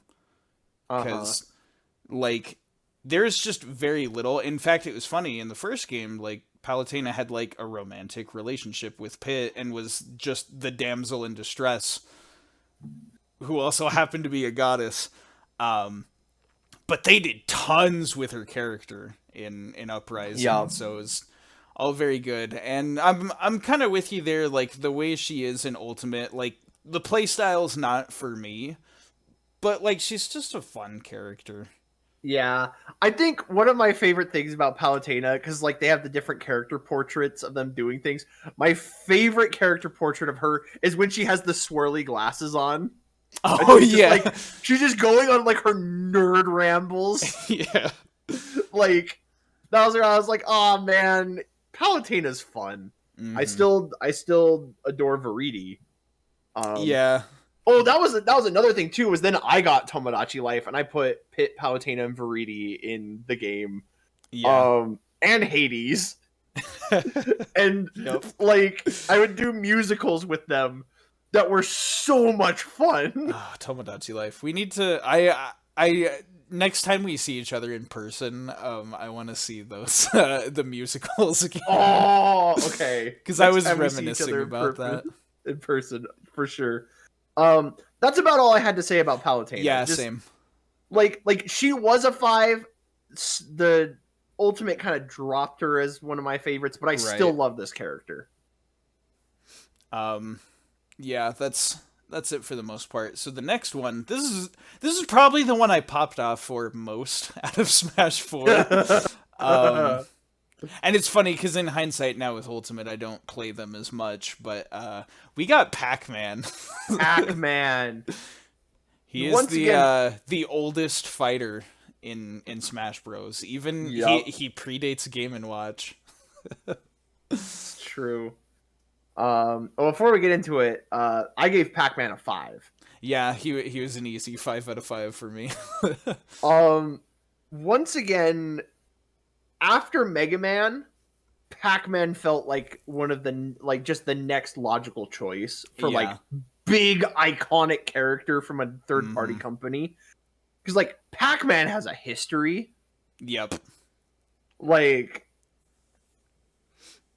My goodness, there's a lot to Pac-Man, but my favorite thing about Pac-Man in Smash Bros is that like he's the classic Pac-Man. Yeah, the fact that they picked that design, it was interesting, kind of like Mega Man. The Pac-Man franchise. I mean, the difference between Pac-Man and Mega Man was that Pac-Man was actually going places, but he was going to not good places, and No, yeah. people really associated that like Ghostly Adventures design. I was just about to say that. Yeah, Like with like all the bad turns that the Pac-Man series took. And so the There's fact that that- they there was- they didn't do that. we got the Street Fighter Tekken crossover that had box art Mega Man and Ghostly Adventures Pac-Man. It actually wasn't Ghostly Adventures Oh, Pac-Man. was it was not? like an in-between. Yeah. But it was like he was like piloting a mech, and it was weird. Yep. Yeah. And so the fact that like that fight happened and then Smash Bros was like, all right, here's how you actually give people what they want. Here's the proper designs of Mega Man and Pac-Man. Yes. But it was really just the love and care put into this character, and the fact that it's not just Pac-Man as a series, but like Namco arcade games. I'm so nostalgic for those. The fact that we grew up with the Namco Museum on N64. Yeah, that was Like- that was the first video game we ever owned, if I recall correctly. Yeah, because we got the N64, and to start, we rented Pokemon Stadium 2, but we didn't actually own it, so we gave it back, and then we were like, well, we gotta go out and buy some games for this. And Mom was like, oh, I played these games in the arcade when I was a kid. Like, you guys are gonna love these. That was such a fun thing too, just for us to bond over, because like, you know, she's introducing this part of her childhood to us, and playing those games was so much fun. I remember, I think Dig Dug was my favorite on the. Yeah, Dig Dug was pretty great. Dig Dug was great. Galaga. Yeah, that was I remember as a kid, because first we played Pokemon Stadium 2, and that was the first video game I'd ever played, and the 3D graphics blew my freaking mind. And then we went to these old arcade games, and I was like, this isn't as cool. I don't like Namco arcades. And then like I played like 10 minutes of Galaga, and I was just like, okay, I'm sold. This is the best video game This is ever. really cool. So that's the one. Like, Galaga has always been just one of my favorites. Like, no matter where it is, no matter how like much time I have to invest in whatever, if I go to an arcade and they have a Galaga machine, I always play it. Not only that, but like, I love the Pac-Man trailer for like the way that it started with the red, blue, and then yellow, Yep. the primary colors, and how it started with Mario, and then it's Sonic and Mega Man, and then Pac-Man, and Yep. like, I loved when Smash 4 was like came out. There was so much art of those four together. And I loved that because they were the four like cornerstones of the gaming world. You know, or like the classic, I want to say like platformer. Pac-Man kind of like sneaks his way into that category. Right, But, like, he was a platformer later, but but like the four like big gaming icons, I felt like you couldn't get bigger than those four, and all four of them were together, and I'd like. It was fun to just see the way like fans would interpret their personalities bouncing off of each other, and just, gosh, they were so good. plus it created Pac-Man Kirby. Yeah, I love Pac-Man Kirby. Pac-Man. The one thing, like especially in the trailer, that like really sold it for me was the remix of Pac-Man's Park that they used. Like, it's so good. it's seriously great. Like it's just one of the best like hypest Smash Bros songs. And also like in Smash Ultimate they did a Galaga medley. So it's like, oh, I love this. Oh. I love Oh it. man. Pac-Man and Smash was just another one that was just like, it was an about time pick. It was a really hype pick. Like, it's a lot of fun. Yeah. Watching like pro Pac-Man players and all their weird Looney Tunes, Wile E. Coyote setup Yeah. of traps and whatever. Like, it's great. I love this character. Yep.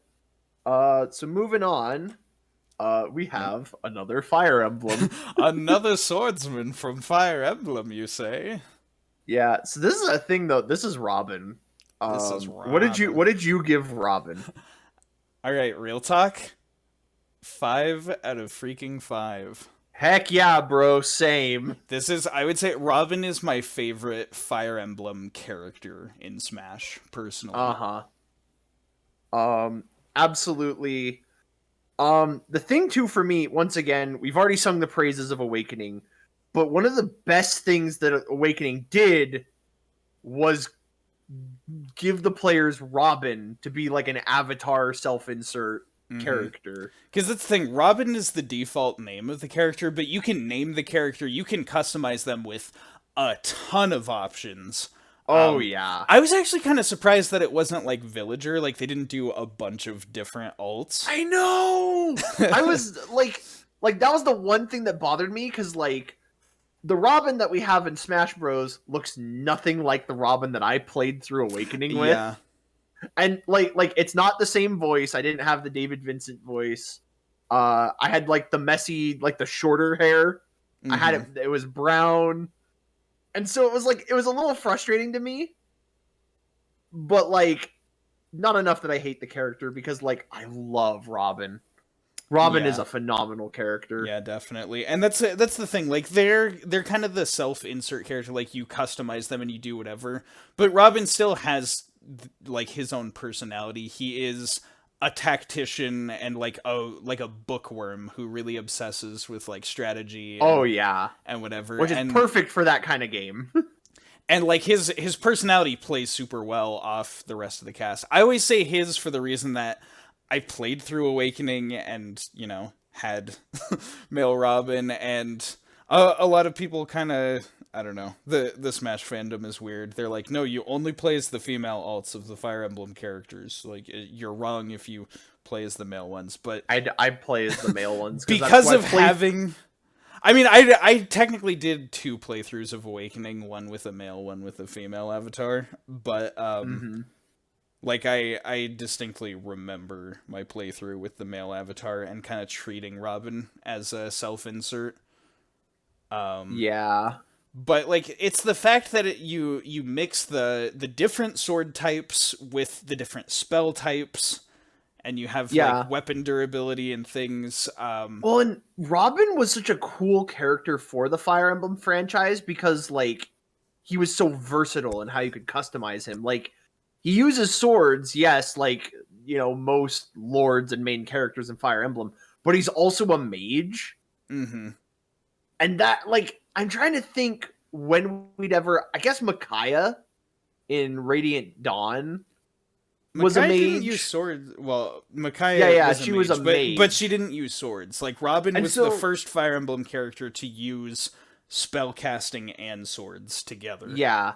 Well, and then it was great because, like, the Levin sword, which has always been a staple, like, weapon in the franchise, was such a great choice for him as a character because it goes off of your magic stats. You can make him this, like, beast of a mage, like, with spells, but then, like, actually use the sword. Mm-hmm. That was the one, like, when I think about Robin, one of the things I think about is Steven, his playthrough of Awakening. He truly, like, min-maxed that character. Like, he did the... Oh my goodness. He made him a sword master to get these, like, when you use a sword, you get all these buffs. But then, like, took him the magic route and then made him, like, a spellcaster afterwards.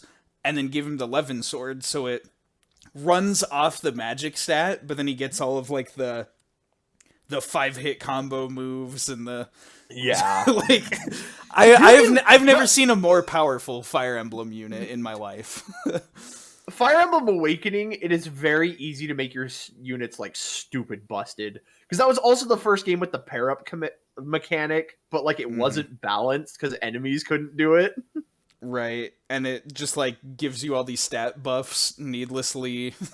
Well, and like because haven't played Three Houses yet, but like weapons, like the weapon durability thing was also a nice nod to the franchise because like that was a thing, which was like part of the game was like it also just fits Robin's character with how tactical he is. Right.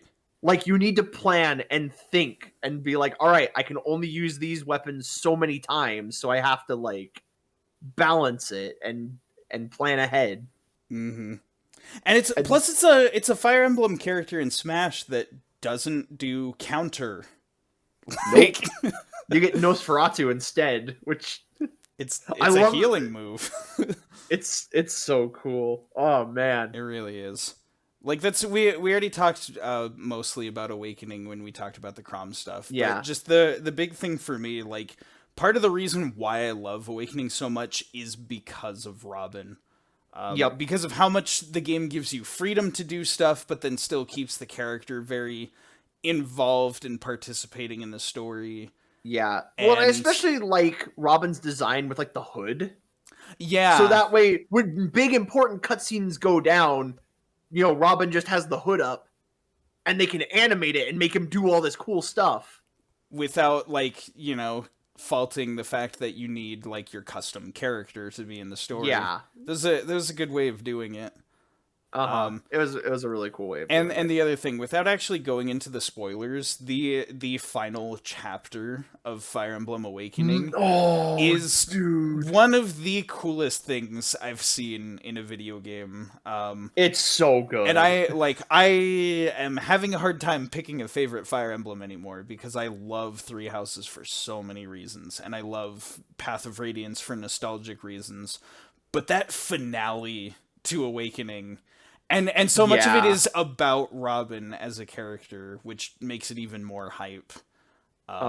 It really is just good. Like if your 3DS is still there and they haven't deleted everything off the eShop while you're listening to this, like get yourself a copy of Awakening. It's worth it. Yes, it is very much worth it. It is a fun game, phenomenal characters, and just Robin is a phenomenal character.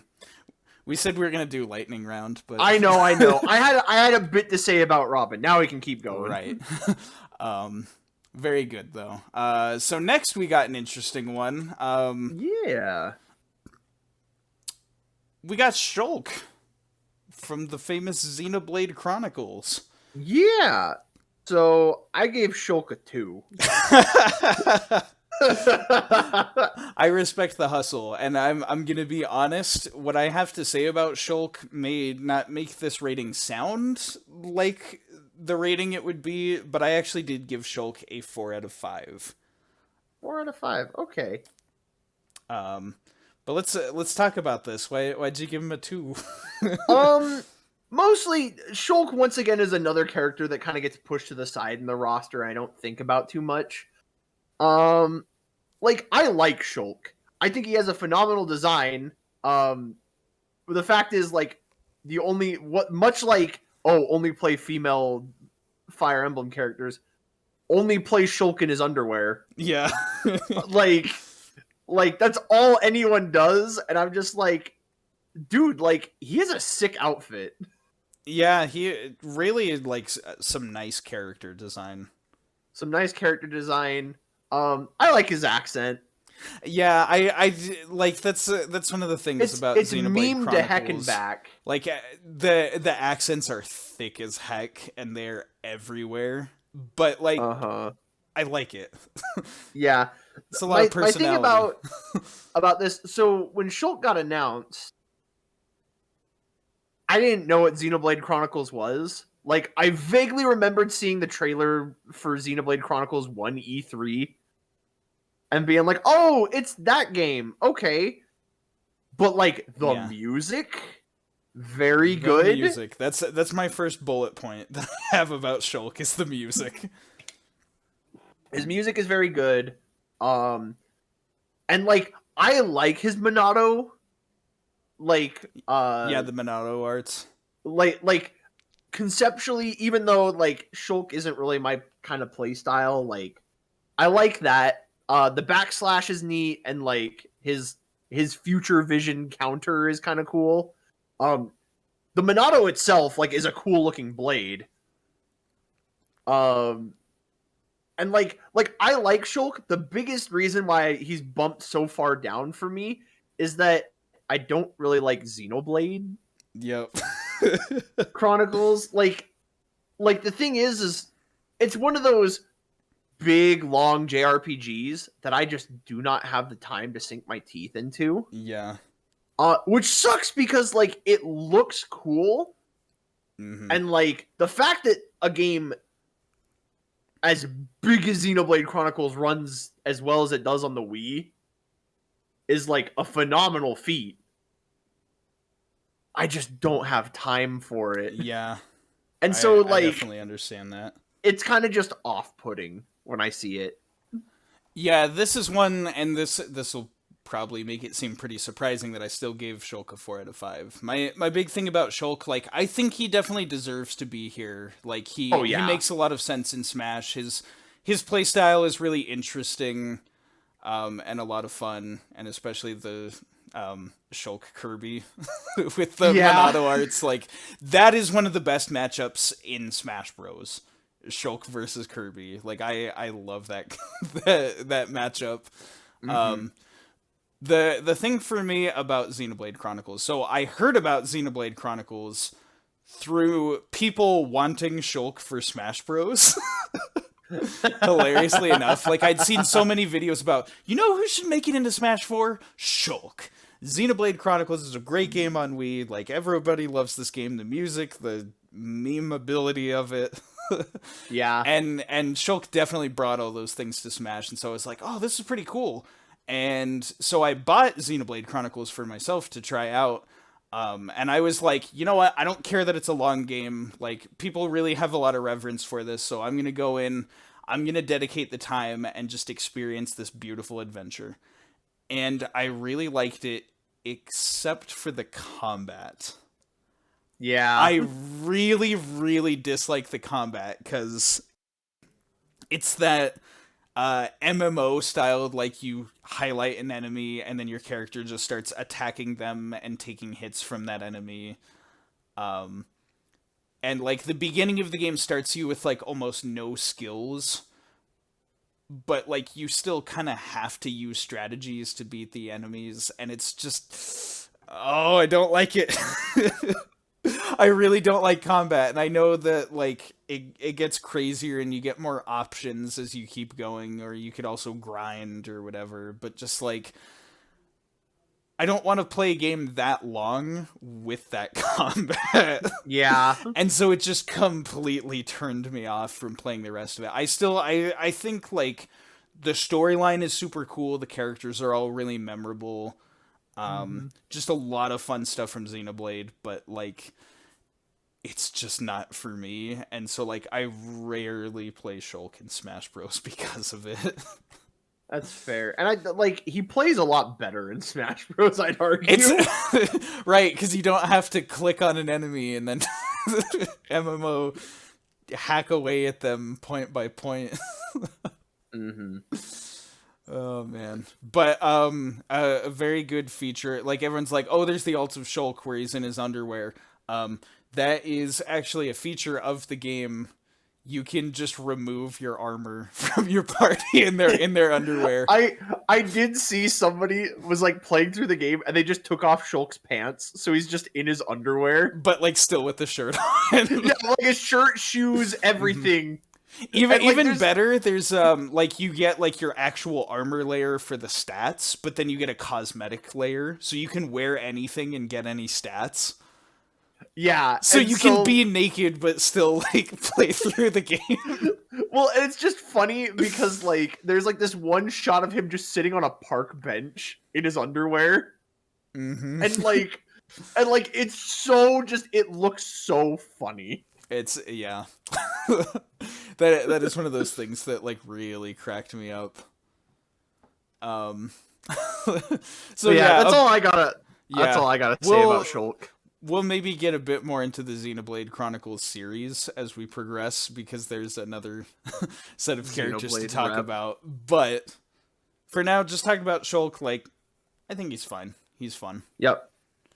All right. Bowser Jr. and the Koopalings. Solid 5. Yeah, 5 out of 5 for me. Like, the fact that all of the Koopalings are here. The fact that they found a way to make that work is so genius. Yeah. Specifically, I remember when the game came out on Wii U, because the 3DS released first, and then the Wii U came out. Mm-hmm. And like everyone's there. We're all playing together. I think one of my friends had just come back from a mission as well, and so this is their first time experiencing the game. Just period.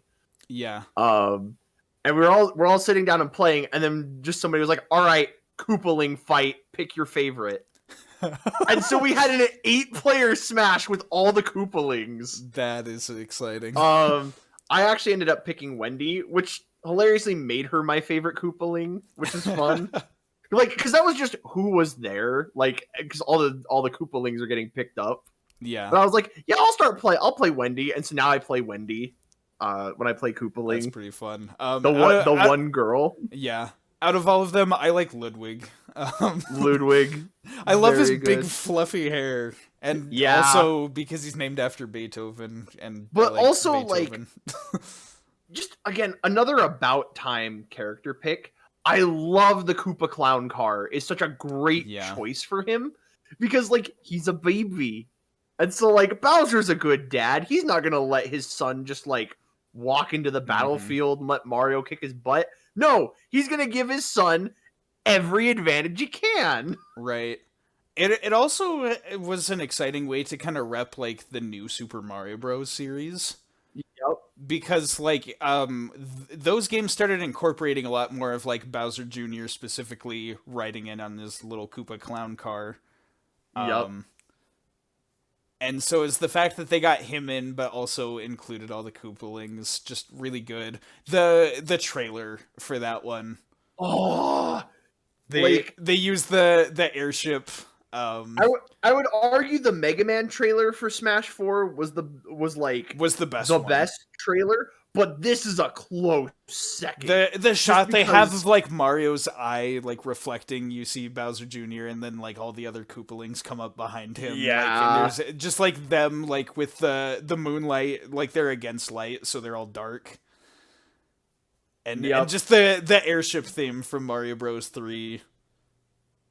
Oh, really so good. Cool. Really good. The fact that really it's just called the Future King. Yep. like one I love that implication of like one day he is gonna take the throne. Right. That is so cool. And that's the one, like, I love Mario Sunshine, and I love Bowser Jr. in Mario Sunshine, but I do appreciate that the way they did the fighter was with the clown cart and the Koopalings. Yep. And I mean, we still get a Sunshine reference with his final Smash. Right, well, I don't like his final Smash. That's the one thing I really don't like. It's because it's not a great final Smash, but... Well, it's just kind of lame and weird. Yeah. But very fun character, nonetheless. Great character. All right. Next we got one of the most famous trolls in Nintendo history.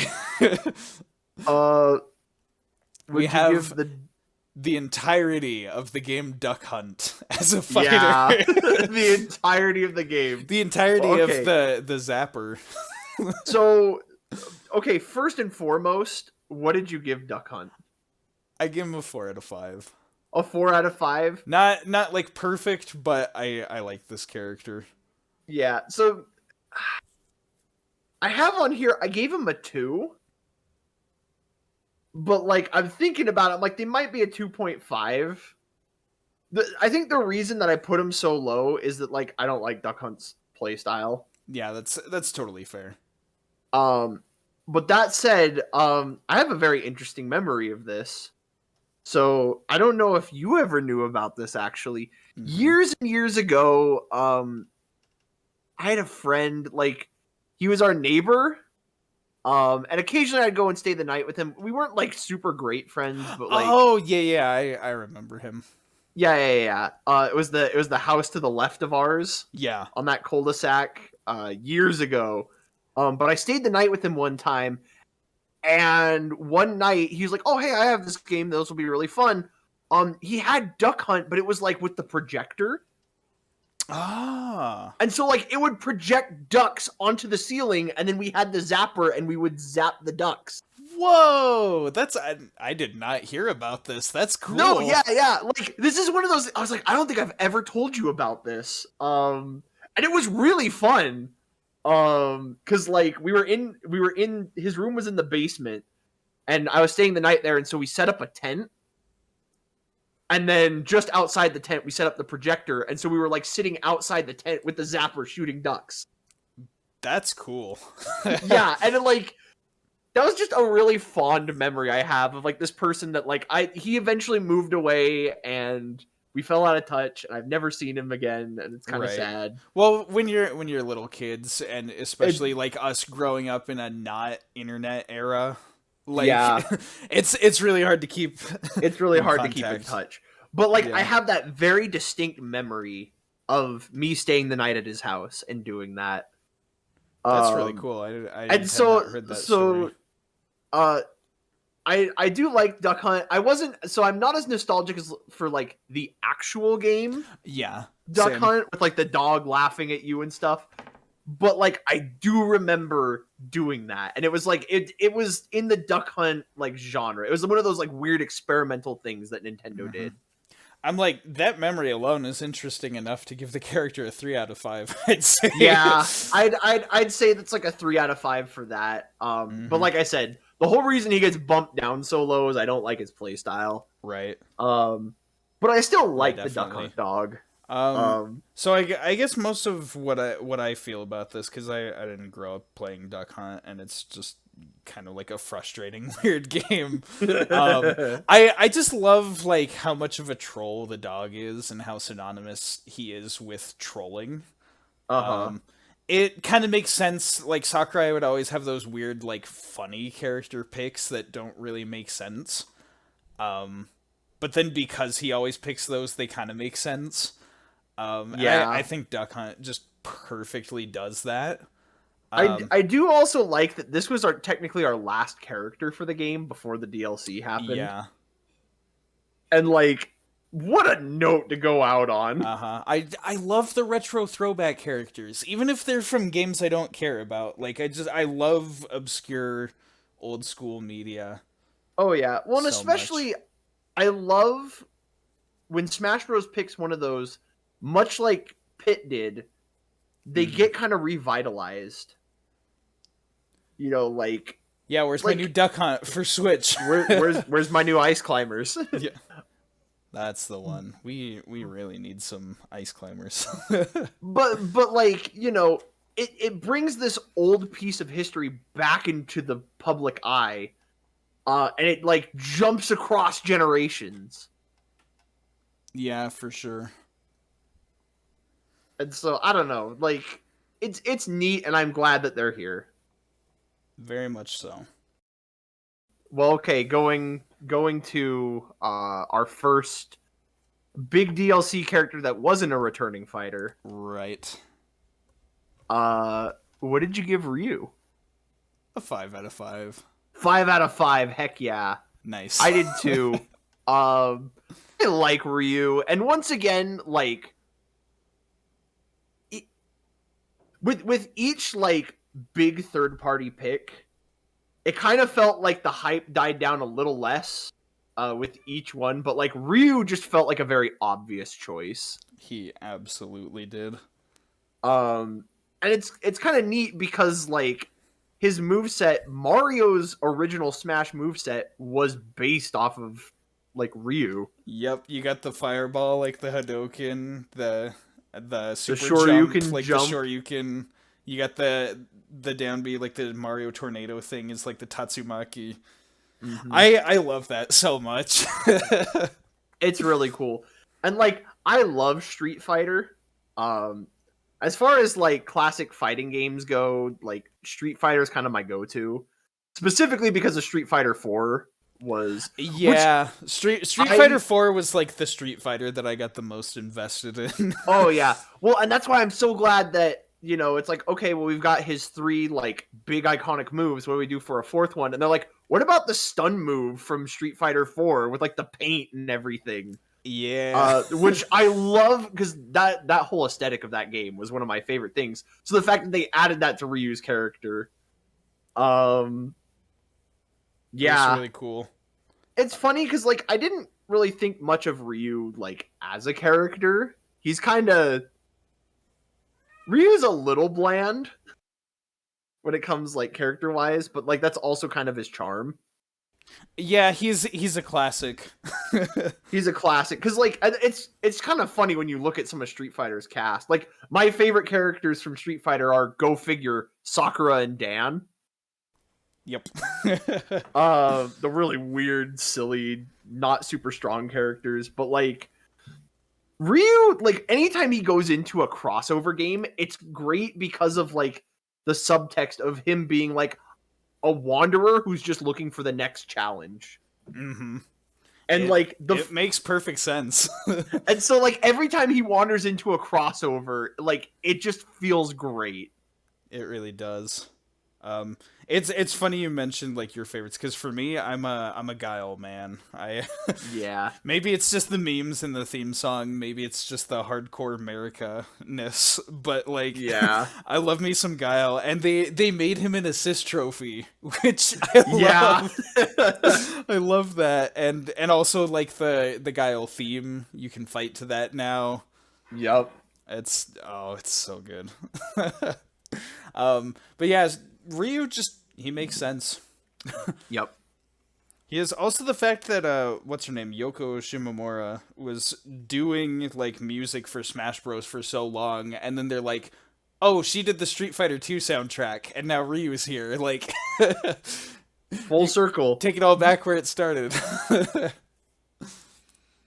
I also like that I know he was the first one, and we got some others, but like the fact that his original inputs are a possibility.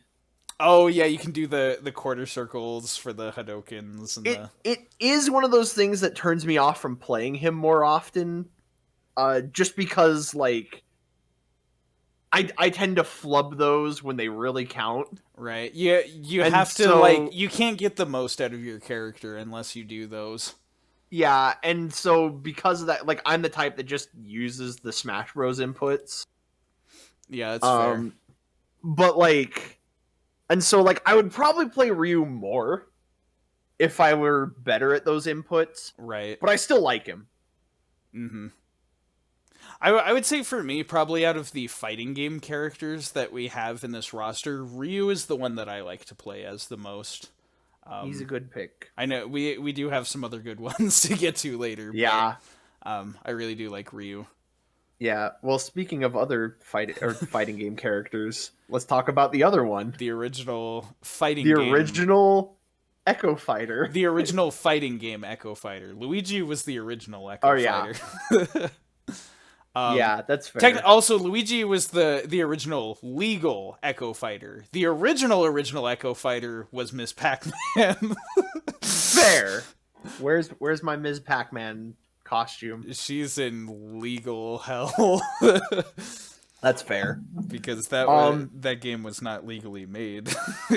Right. I forgot about that. That's why Miss Pac-Man's not in Smash. But yeah, we got Ken next. What'd you give Ken? All right, I gave Ken a 3 because like as much as I like Ken, I just like Ryu a lot more. Yeah. Yeah, I hear you. So for me, I'm kind of the same. I prefer Ryu to Ken. But even so, I still gave Ken a 5 out of 5. That's fair. That's very fair. Ken's one of those ones that, like, once again, he kind of felt obvious once we got Ryu in the game. Because, like, literally, they are the same moveset, just Ken throws out more kicks than punches. Right. Well, What, but it, what, it is cool that they managed to like make the differences in Ken and Ryu in Smash exactly the same as they are like yes, in their own classic game. Street Fighter. Yeah. And like I've always liked the dynamic of Ryu and Ken in that like they're both students of the same teacher, and like their movesets are the same, just one is American, one is Japanese.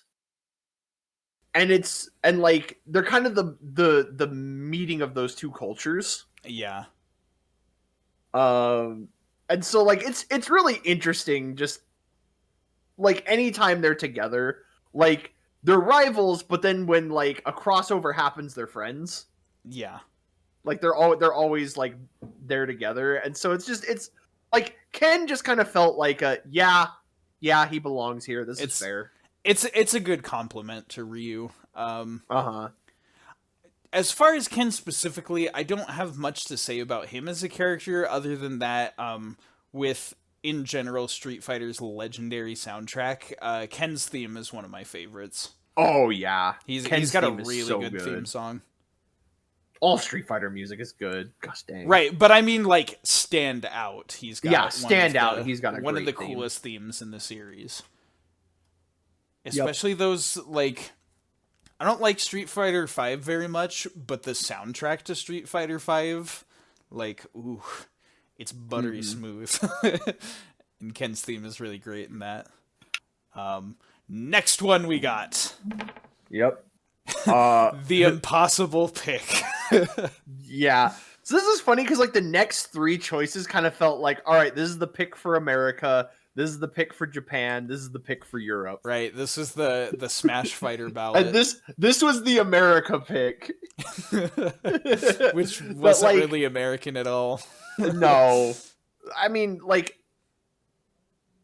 Cloud, all right, so I gave Cloud a 5. Yeah, I gave him a 5 too. I like him. I'm glad he's here. I do like Cloud, which is so funny because I don't care about Final Fantasy VII. All right, but that's a take.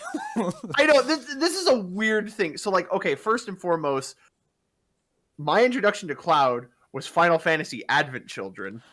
Was it that or was it Kingdom Hearts first? I think Advent Children came first. No. I met Dallin first. It would have been Kingdom Hearts. Yeah, because that's what I was gonna say. I swear, like we played Kingdom Hearts before we saw Advent Children, and then we were like, "It's a movie with Cloud."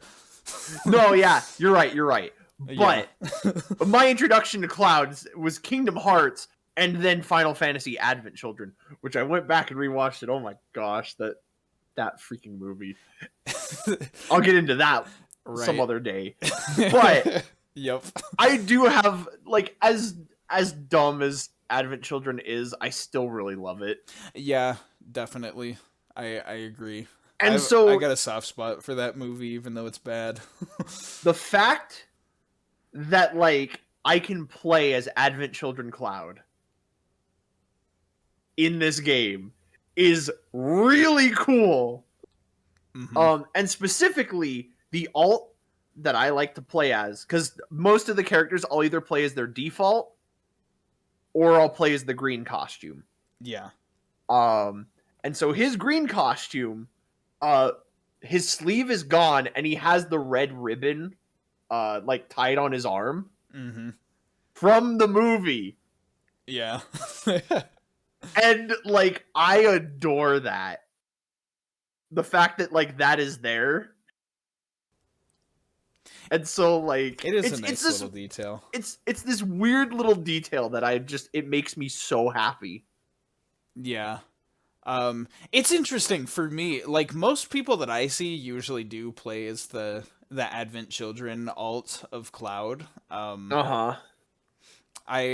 not to say I don't like his normal, right, the classic design from Final Fantasy VII. And I like, to be completely fair, the fact that there's the different Final Smash and it's a very cool Final Smash. Yeah. Like that's one of those things, like I completely understand why people would do that, but for me personally, I love his original design. Yeah. The little like shoulder guard thing with like the like the screws sticking out of it, and like just the shape of the hairstyle and everything. I really like that one. The only thing that they could put in Smash that would make me not use that is if you could play as literally the original one, the low poly Cloud with the low poly Cloud with the Popeye arms. I remember it long before Smash 4 when there was Brawl. I played a mod of it that had that version of Cloud in the game. So good. And it was like I played as that, and I was just like, I love this. Because I love the way those characters look in 7. This is also part of a thing. So, like, jumping back a little bit to Shulk, like, I distinctly remember when we saw the range on Shulk's weapon, and I was just like, dude. That guy's got range. That guy's got range.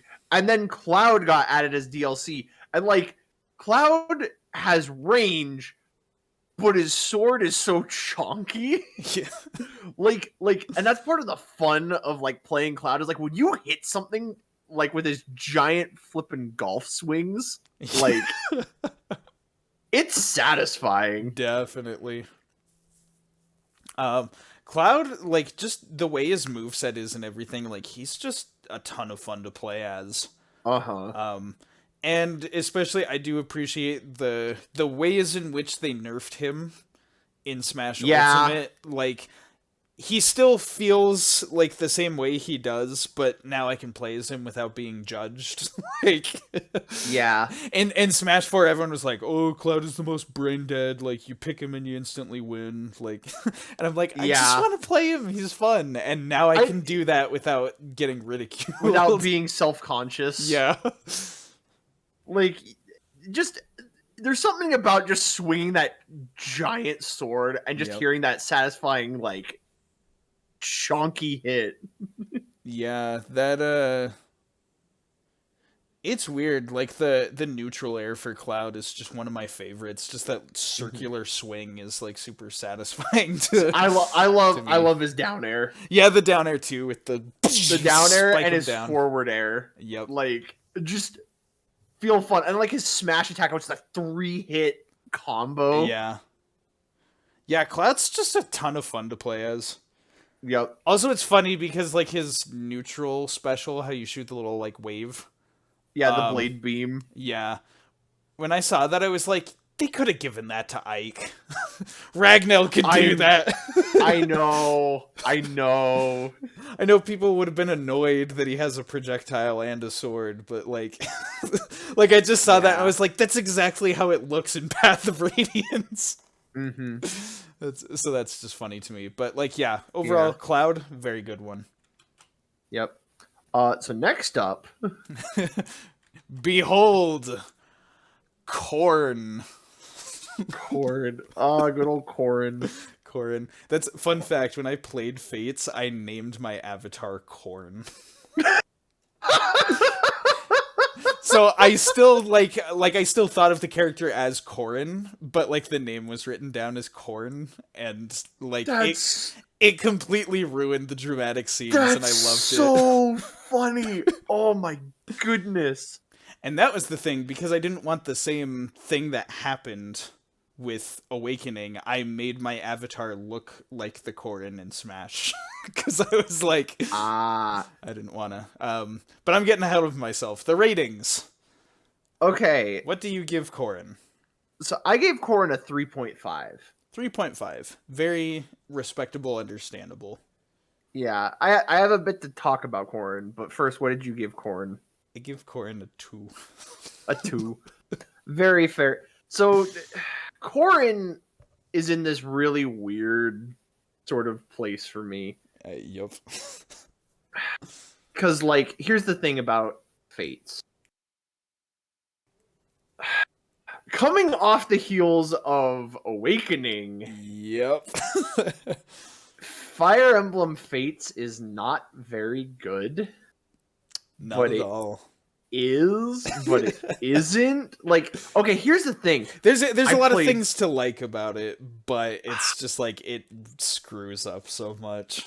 Gameplay wise, Fates is a good game. I would argue. Like, depending. Okay, here's the thing too. weapons don't have durability, which was such a huge relief for me to not have to balance that. Yeah, definitely. And like, I played a lot of Fates in college. Like for that brief little bit that I was in college, I played so much of Fates. Yeah. And like, so okay, I started with Birthright. I love the crap out of Fire Emblem Birthright. Yeah. That's like, the one that I played too. I loved Birthright. I was like, Hoshido, phenomenal. Like, I pick Hoshido every time, for sure. Really fun game. And then, because this whole game, its thing was the different paths. Yep. I then started playing through Conquest and sided with Nor. And a lot of those plot points are very similar. Yep. And it cheapened my experience with Birthright. Like it made moments that I got very emotional about Birthright suddenly less emotional because they did the same thing in this other game. And Conquest, in my opinion, was just the worst story because like there wasn't anything to justify siding with Nor aside from like, well, I grew up with these people, so like I care about them and that's it. But then they do these horrible atrocities and you're like, how do you justify this? I know. And it was so, like, and keep in mind, like, listeners who don't know about Fire Emblem Fates, this is not like Three Houses where it's 3 different campaigns in a single game. These were each their own, what were they, $40 games? Yep. Each route was its own game, so you had to play the entire thing. You had to pay like $120 to play the full experience. Oh, and I did them all plus the DLC. And here's the thing. I have not finished Fates, technically. I am still playing through Revelation. I'm just trapped in support hell right now. Because there are a lot of characters in that in Revelation where you get both sides of characters in one campaign. And something really dumb happened in the story. Like there's I don't know if it's a spoiler or not. There's a unit that you get that dies like as part of the story, and there's nothing you can do to stop that, and it sucks, and it pissed me off, and so I haven't touched the game since. But like bearing all of that in mind, I still love Fates because 1, I played a bunch of it in college, and 2, I love a lot of the characters in this game. My favorite character in all of Fire Emblem canon is Felicia. And I like, because here's the thing, like I love her character like personality wise. I married her in all 3 playthroughs that I've done. Right. And she is my lead unit in Fire Emblem Heroes. But also like mechanically, she is the best character, especially in Birthright, because there's you have children and they inherit like abilities from the parents, which like Felicia has the Demoiselle ability that you pass on to Kana, but then she becomes the Hoshido noble who gets the staves, and so she gets to like actually utilize that skill. And like, not to mention like being a single loser in college who heavily projected my like, man, I am so lonely on that game. Like I fell in love with this fictional character. And she will always have a special place in my heart. And so like, not to like I doodled so much of like my avatar Corrin and Felicia in all of my notebooks for years. And it's funny because like I just look back at that and I just smile because I was like, that's who I was back then. So like Corrin in Smash Bros reminds me of that time, and it's kind of nice. But like, you know, Corrin also kind of suffers a bit from like the Fire Emblem, hey, here's a down be counter move. Here's a sword fighting main character. Which sucks because like that is the only thing they have in common with the other Fire Emblem characters. Like they have the chainsaw blade, they have all of the dragon fang like pins, and that's another thing. Like after Robin, it was like, oh, where can we go with an Avatar character, and having a dragon main character like was a great idea. Mm-hmm. Usually, like, the whole concept was like, oh, the dragon is the bad guy, like, that you fight at the end of the game or whatever. In this case, it's like, oh, your main character is a dragon. Is the dragon, yeah. And so, I don't, like, Corrin in Smash Bros. Gives me all these weird emotions because, like, there's so much of Fates that I love, but there's so much that I don't. Mm-hmm. And so I just, like, I see Corrin, I'm just like, you know what, you're just a 3.5. That's pretty good. Like, man, you went off on that. I apologize. I had a fair bit to talk about because this is like one of the most emotionally charged characters on this list that I was definitely. Like, I have a lot to say about this character that I'm never gonna get to say anywhere else. Yeah, I'll see if I can condense my thoughts, but I have some points to make as well. So, much like you during those days when this came out, like I also played the heck out of Birthright. That was the only one that I played was Birthright.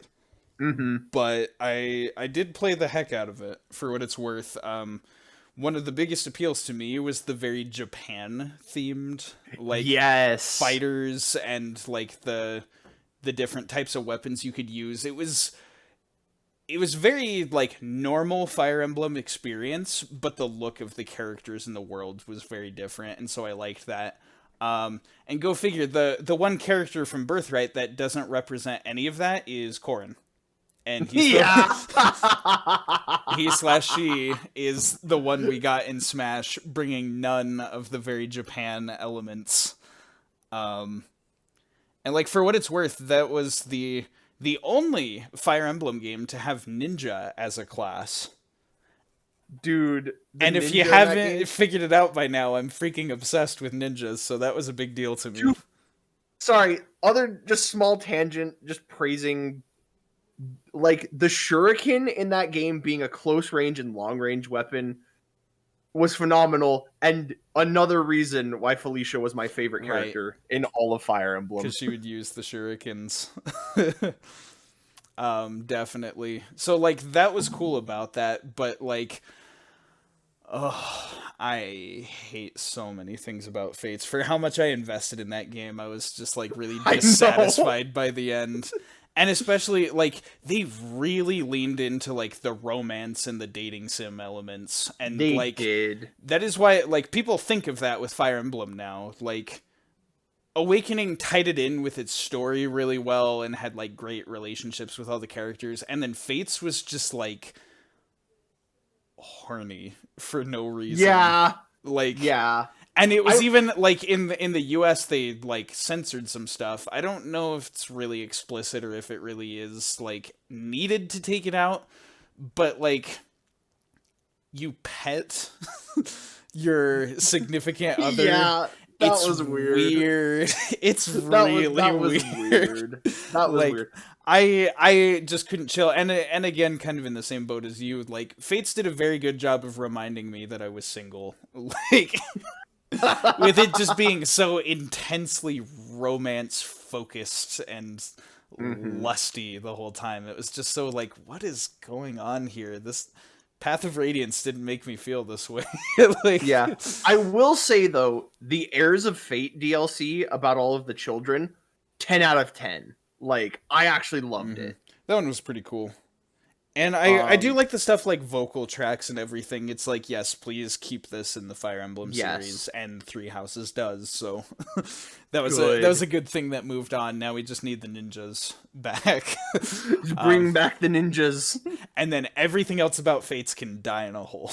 Like, I'm taking Felicia with me. Okay, but like moving past that game because we both have some strong feelings about that game. As far as the character, the one thing about this, you'll remember I gave Chrom, who is from a Fire Emblem game I really liked, a 1.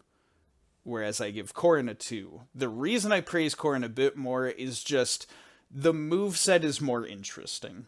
Yeah. Like, for as much as I don't like Fates, Corrin brings something to the table with all, like, the dragon moves and the weird drill hands and all that kind of stuff. It's just a little bit more interesting than the fact that Chrom was another Echo Fighter with, like, the Marth adjacent moveset. Yeah. So, I still feel like Corrin works better, but, like, if we were to get a new Smash Bros. That wasn't Everyone Is Here, and we had to cut certain characters, I probably still would cut Corrin. Mm-hmm. But Lost in Thoughts All Alone, it's a good song. Yeah. Once again, the Heirs of Fate DLC has Matt Mercer. Oh yeah, because they have like the singing the fourth verse, because he voices Sugar Ray in that. Who's the son of Azura? Yeah, who sings the normal version of the song? The normal version. Oh my gosh, it's so good. Yeah, that specifically, it's the like I think it's called Ablaze version. Oh, it's like a battle tempo of that song. It's so good. Oh my goodness, please go listen to it. Actually, I think for those vocal ones, it's the same on the overworld and on the fight. It's the final battle map of the DLC, right? And it's like this beautiful duet between the two of them, and it's so good. It's so good. Any version of the final boss theme is extremely good in that game. Hey, here's a character that we probably won't spend a lot of time talking about. Yeah. Next up, we got Bayonetta. So, okay. Quote, winner of the Smash Bros. Fighter ballot. For 6 years, that's what we thought. That's what we believed. Why did we believe? That was the thing, too, for me. Okay. Before we get into this, I gave Bayonetta a 1. I gave Bayonetta a 2. Ooh. So generous. Yeah. It is mostly again, generosity. A one is not like I hate them. So here's the thing. Right. Bayonetta, because like it was kind of announced, Bayonetta was announced after the the fighter ballot, and for the longest time we thought was the winner. Bayonetta did not feel like the winner of the fighter ballot. Mm-hmm. They're like the number one pick in Europe and kind of high in the other countries. Yeah, and we're like I'd never heard of Bayonetta like before this. I had, but or like I think I had like a passing knowledge of her. Mm-hmm. And like the thing was, this was like one of the first like kind of disappointing character reveals. Right. The reason being was that like I didn't know the character, I wasn't excited about the character, and this was the last character as far as we knew. This is how the franchise would like this was done. This is the end of Smash Bros. Until the next console or whatever. Like, and so like it kind of felt like a weird note to go out on, but this is where I kind of adopted like this mindset that I had going forward, where like, because I remember like Alpharad had uploaded a video of his reaction, and he was like beyond overjoyed at it. Like he was like, "This was my pick for the fighter ballot. I'm so happy that like this character got in." And that's kind of where I adopted this mindset of like, I went back and I looked at the roster that we had up to this point. And I looked at Sonic specifically, and I was like, dude, I have been so blessed with this roster. Like, there are so many characters that I love that are in this franchise. There might be one that I'm not the most excited for, but I'm happy for other people to enjoy this character and get, you know, this pick that they wanted. And so that was kind of my approach going forward into Ultimate, that I was like, hey, I already have everything I could want in this game. Like, I'll, you know, if it's a character I'm not enthused about. Like, I'll let them be happy. And then just over time, like, I grew to appreciate Bayonetta. Like, I have a passing appreciation for her. Mm-hmm. I like her style and flair. And like the giant punch. The big fist. And here comes the giant fist! Yep. Patrick, no! Like, is really fun. Like, you know, and I do like holding the button and shooting like the rapid fire like gunshots with her. And so like in that sense, like I'm appreciative of Bayonetta. And that's why, like, if she was removed from the list, like the game wouldn't feel complete.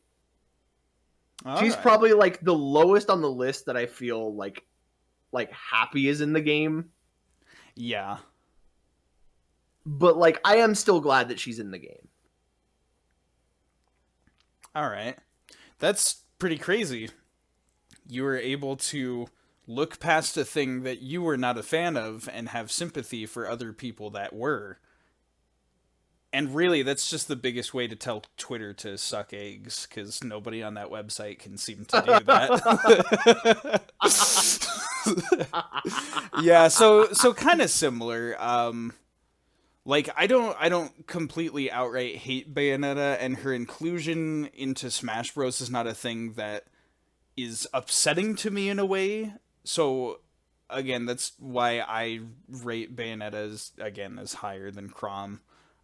We'll get to Chrom's not the only one on my list. We'll talk about the other one, but in the case of Bayonetta, so I'd known of Bayonetta and I knew that it was something that was popular. I was really let down because I remember I was coming home from work on the day that the direct was done, and so it was already done. I was like, the rest of the internet already knows who the final fighter ballot pick character is. And I was thinking like, oh, it could be anything, man. Like, it could be something as crazy as Cloud. Like, it could be like, they could bring back King K. Rool, which is funny to think about. Yeah. I was like, oh, it could be like some crazy like indie character like Shovel Knight or like something. It didn't help too that the fighter ballot was going on. Yeah, that was kind of what made Bayonetta's inclusion so difficult to swallow, was that there's a lot of other stuff. Like, again, I was gunning for Bomberman. That's who I voted for in the fighter ballot. And so this story does have a happy ending, but this is not the point where the happy ending was. Yeah, same for my vote, which did get into the game actually as a character, but we'll talk about them later. Yay. But yeah, just in general, I was like, well, people like Bayonetta, it makes sense.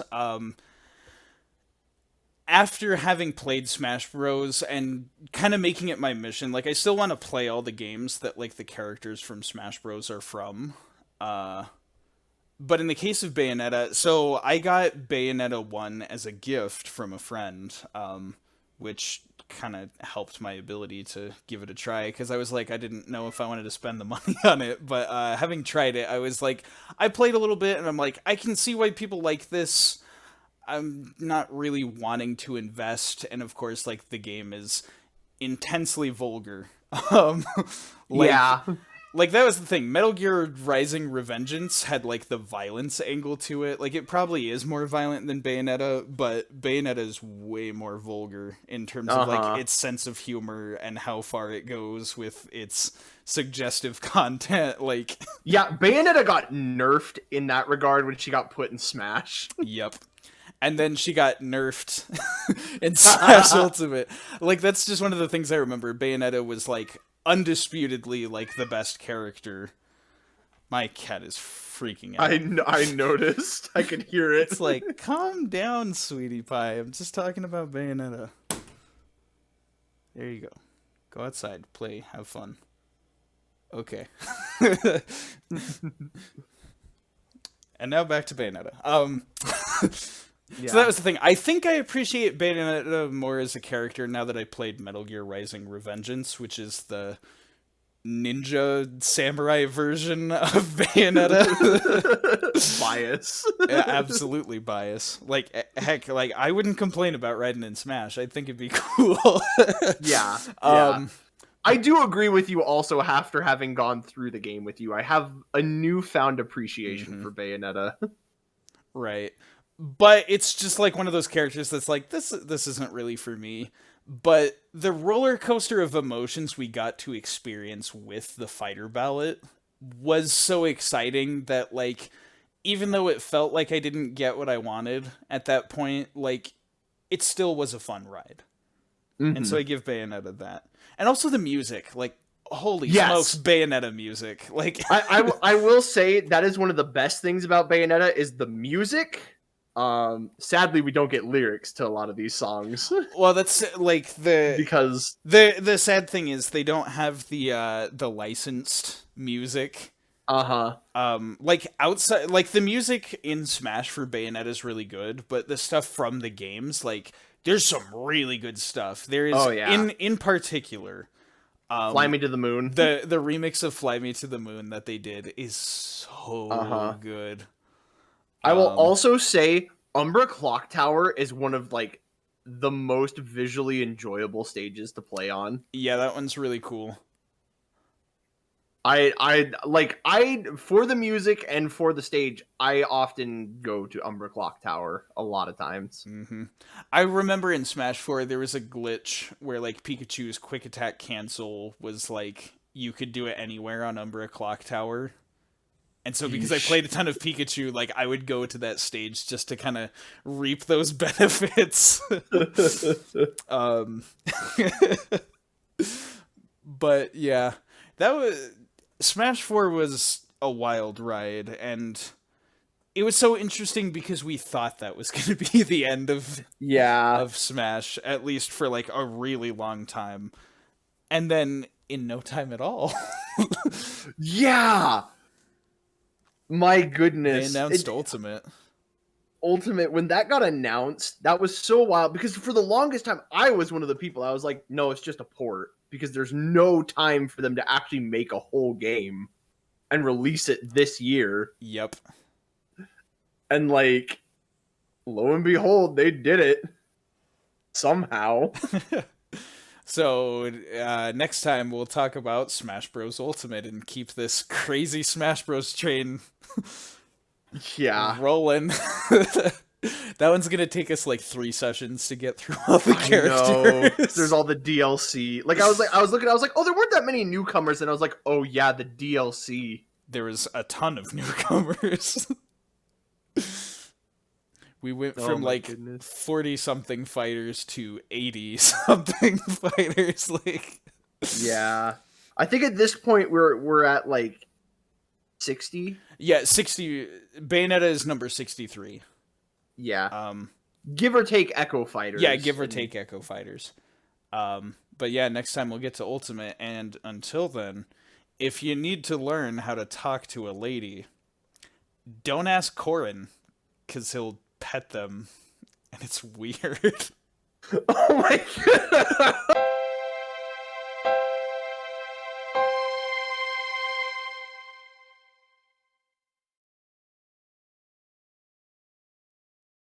It's such a stupid joke to end on.